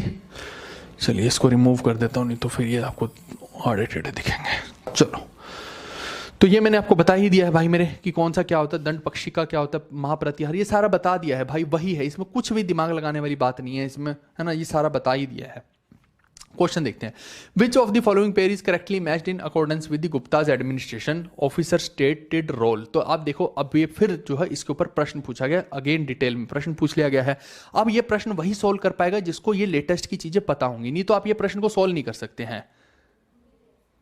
हाँ, मैं पूरी कोशिश कर रहा हूँ जितना एआई का सही इस्तेमाल हो पाए, बहुत सारी चीज़ें जो है हमें वेरीफाई करनी पड़ती हैं, एआई बहुत सारी चीज़ें गलत भी कर देता है ना, तो देखना पड़ता है, ठीक है जी। चलिए, तो आप देखिए ये प्रश्न जो है वही सोल्व कर पाएगा, ये एक न्यू कंटेंट का प्रश्न है ना, दिस इज न्यू कंटेंट, कोई भी व्यक्ति इस कंटेंट को करवा ही नहीं रहा। आप देखेंगे मैक्सिमम टीचर इस कंटेंट को स्किप कर देते हैं, जो अभी मैंने बताया। करने को तो मैं भी स्किप कर सकता था और ये प्रश्न आपको बताता ही ना, लेकिन आज की डेट में अभी लेटेस्ट में जब ये प्रश्न पूछ लिया गया, और देखो पूछा भी कहाँ गया, लेटेस्ट के सीजीएल में पूछा गया, तो इसका मतलब आपके साथ छल हो जाता वो, है ना, मैं करवाऊँ ना, और मैं सिर्फ यहाँ फिर क्या करूँ, मैं इसके ऑप्शन के साथ इसको बता दूं बस और खेल खत्म कर दूं, वो भी उचित नहीं है। उसके बारे में सारी इंफॉर्मेशन हमें पता होनी चाहिए थी, जो रिसर्च की फॉर्म में मैंने आपको अभी दिया वो सारा का सारा रिसर्च कॉन्टेंट था, ठीक है। फिर आप देखिए कि यहाँ पे मैंने आपको क्या बताया था, इसने पूछा करेक्टली मैच्ड, तो मैंने आपको उत्खेटिया के बारे में अभी क्या बताया था कि लैंड का जो सर्वे करेगा, लैंड की मेजरमेंट करेगा और टैक्स लेने में असेस करेगा, केवल हेल्प करेगा, वो होता है उत्खेटिया। तो क्या ये मैंने सही बताया था, ये इसका सही उत्तर हो गया। अब ये जो द्रौवादी करना है, दंड पक्षिका वगैरह है, ये सब पहले बता दिए हैं, तो अब कुछ भी इसमें से आएगा तो ये लिखा हुआ है ना सब कुछ, तो द्रौवादी का आपका पूछेगा तो ये जो है लैंड टैक्स कलेक्शन और रेवेन्यू रिकॉर्ड के लिए हो गया, दंड पक्षी का गया पुलिस का हेड हो गया, ये सबसे आप जो है आराम से पढ़ सकते हैं, ये आप देख लीजिएगा। एडमिनिस्ट्रेटिव डिविजन्स की बात करते हैं तो एम्पायर जो है अलग अलग भागों में डिवाइड होता था, जैसे ये आपसे पूछा जा सकता है किस किस भाग में, तो देश, राष्ट्र और भुक्ति, ठीक है। तो ये तीन भागों में जो है पूरा राज्य डिवाइड होता था, देश, राष्ट्र और भुक्ति, ठीक है। तो भुक्ति जो होता था उसको कौन एडमिनिस्टर करता था, उसको उपारिका देखता था। उपारिका क्या होता है, किंग एक उपारिका जो है वहां पे नियुक्त कर देगा, वो किसको देखेगा, वो भुक्ति को देखेगा। फिर जो विषय होता है, विषय हो गया उस टाइम का डिस्ट्रिक्ट, है ना, ये जो है इसको कौन गवर्न करता था, आयुक्ता करता था, आयुक्ता या फिर विषयपति। आयुक्ता के बारे में मैंने आज आपको बताया भी था, ठीक है। तो ये इसकी तीन यूनिट होगी। जैसे भारत को आप क्या करते हो, भारत में आप बोलेंगे अलग अलग स्टेट्स हैं, स्टेट्स के अंदर डिस्ट्रिक्ट है, ऐसे करके आप बांटते हैं ना, फिर डिस्ट्रिक्ट के नीचे आप देखेंगे अलग अलग विलेज हैं, समथिंग लाइक दैट, वैसे ही बांट रखा है ना, देश, राष्ट्र और फिर भुक्ति, ठीक है। उसके बाद आप देखिए कि बंगाल मॉडल की बात करते हैं तो यहाँ पे आपको थोड़ा अलग सिस्टम देखने को मिलता है। जैसे डिस्ट्रिक्ट ऑफिस जो होता है उसी अधिकरना बोलते थे, यहाँ पे आपको क्या क्या देखने को मिलेगा, ये बंगाल में थोड़ा सा सिस्टम अलग चलता था उस टाइम पे। नगर श्रेष्ठी जो होता था वो वहाँ का मर्चेंट हेड हो गया। सर्थवाहा जो है वो कैरावन लीडर हो जाएगा। पर प्राथमा कुली का जो है वो आर्टिसन हेड हो जाएगा। प्रथमा कयष्ठा जो है वो स्क्राइब का हेड हो जाएगा।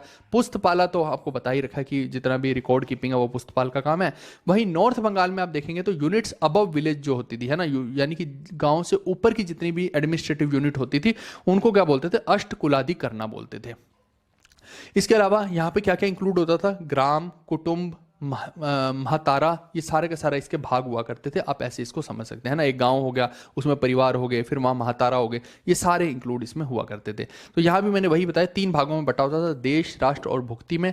और अगर हम देखते हैं तो उपारिका जो है राजा द्वारा नियुक्त होता था और उपारिका क्या करता था, वो भुक्ति को लीड करता था।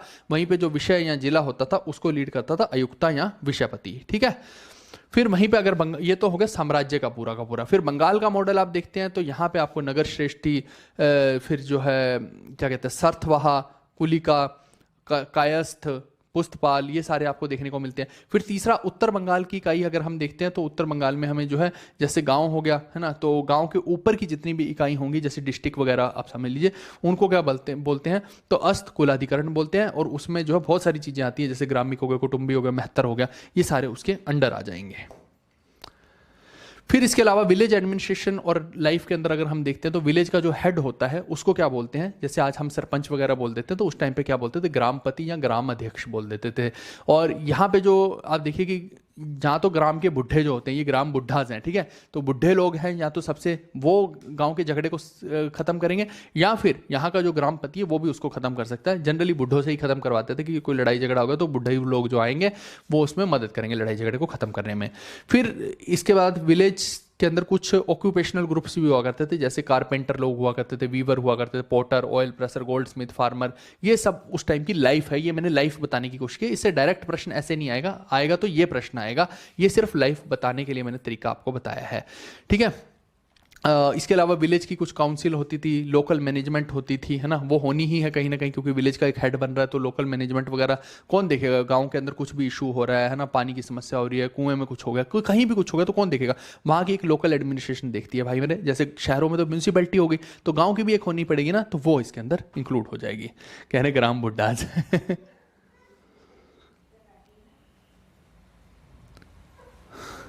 मुझे नहीं पता कि कह रहे हैं कि खान सर भी इस लेवल का ही पढ़ाते हैं। हाँ पढ़ाते होंगे भाई मेरे, मैं उनका कंटेंट नहीं देखता हूँ, मैं अपना अलग ही कंटेंट बनाता हूँ। ये सारा मैंने खुद बैठ के देखा है, वो पढ़ा रहे हैं और अगर बाई चांस मेरा कंटेंट उनसे कहीं कुछ चीज़ें मैच भी कर रहे हैं तो फिर मेरे लिए तो सौभाग्य की बात है। इसका मतलब कि हम तो भाई नेक्स्ट लेवल के टीचर बन चुके हैं, है ना, क्योंकि मैं अपना कंटेंट खुद बनाने में विश्वास रखता हूँ। मैं बुक्स वगैरह को रेफर करने की कोशिश करता हूँ, मैं किसी भी टीचर को नहीं देखता अपना कंटेंट बनाने के लिए। और जितनी बुक भी मैंने बनाई मैंने अपने सोर्सेज अलग अलग यूज़ किए, जो टेक्स्ट मटीरियल होते हैं या पुराने पेपर्स होते हैं।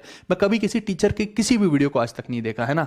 और मेरे को लगता है कि एक्चुअली में क्या है कि वहाँ पे उतना वो कंटेंट वो टीचर ने हो सकता है ऊपर ऊपर से कराया हो और फिर मेरे को पता ना लगे, लेकिन जब हम डीप में जाते हैं तो हमें खुद देखने पड़ते हैं बहुत सारे ग्रंथ भाई, वहां से उठाना पड़ता है कंटेंट। ठीक है, तो ये है खेल। चलिए ये हम जो है मुझे लगता है कि वैसे पढ़ ही चुके हैं ये वाली चीज़ें, तो ठीक है, इसको कल की क्लास में कवर कर लेंगे, है ना। तो ये यहाँ तक जो है मुझे लगता है इसको कंप्लीट करते हैं। मोटा मोटा 60 स्लाइड कर लिए और कल के लिए कितनी रह जाएंगी, 50। हाँ, तो कल जो है हम बाकी की 50 स्लाइड करेंगे, जिसके अंदर अभी मेरे को और भी बहुत सारी चीज़ें बतानी है। फिर टैक्सेस का एक चार्ट भी दे दूंगा मैं आपको, साथ में मेरे को इन्होंने बहुत सारी केव्स वगैरह बनवाई हैं, इनके कुछ कुछ सिक्कों के बारे में अब लेटेस्ट में नए प्रश्न आ रहे हैं भाई मेरे, वो रिसर्च की अभी बैठ के कि अभी लेटेस्ट में जो अभी पेपर हो रहा है SSC का, उसमें वो सब पूछे जा रहे सिक्कों के ऊपर। तो वो सारी चीज़ भी मैं इंक्लूड करने की कोशिश करूँगा, है ना, ताकि आपको वो सारा मटेरियल भी मिल जाए। यानी कि इसके बाद की क्लास भी बहुत इंपॉर्टेंट रहेगी, तब जाके आपका संपूर्णता इसके अंदर कंटेंट में आएगी। जी ठीक है, तो ये था आज का सेशन। आई होप कि आपको पसंद आया होगा।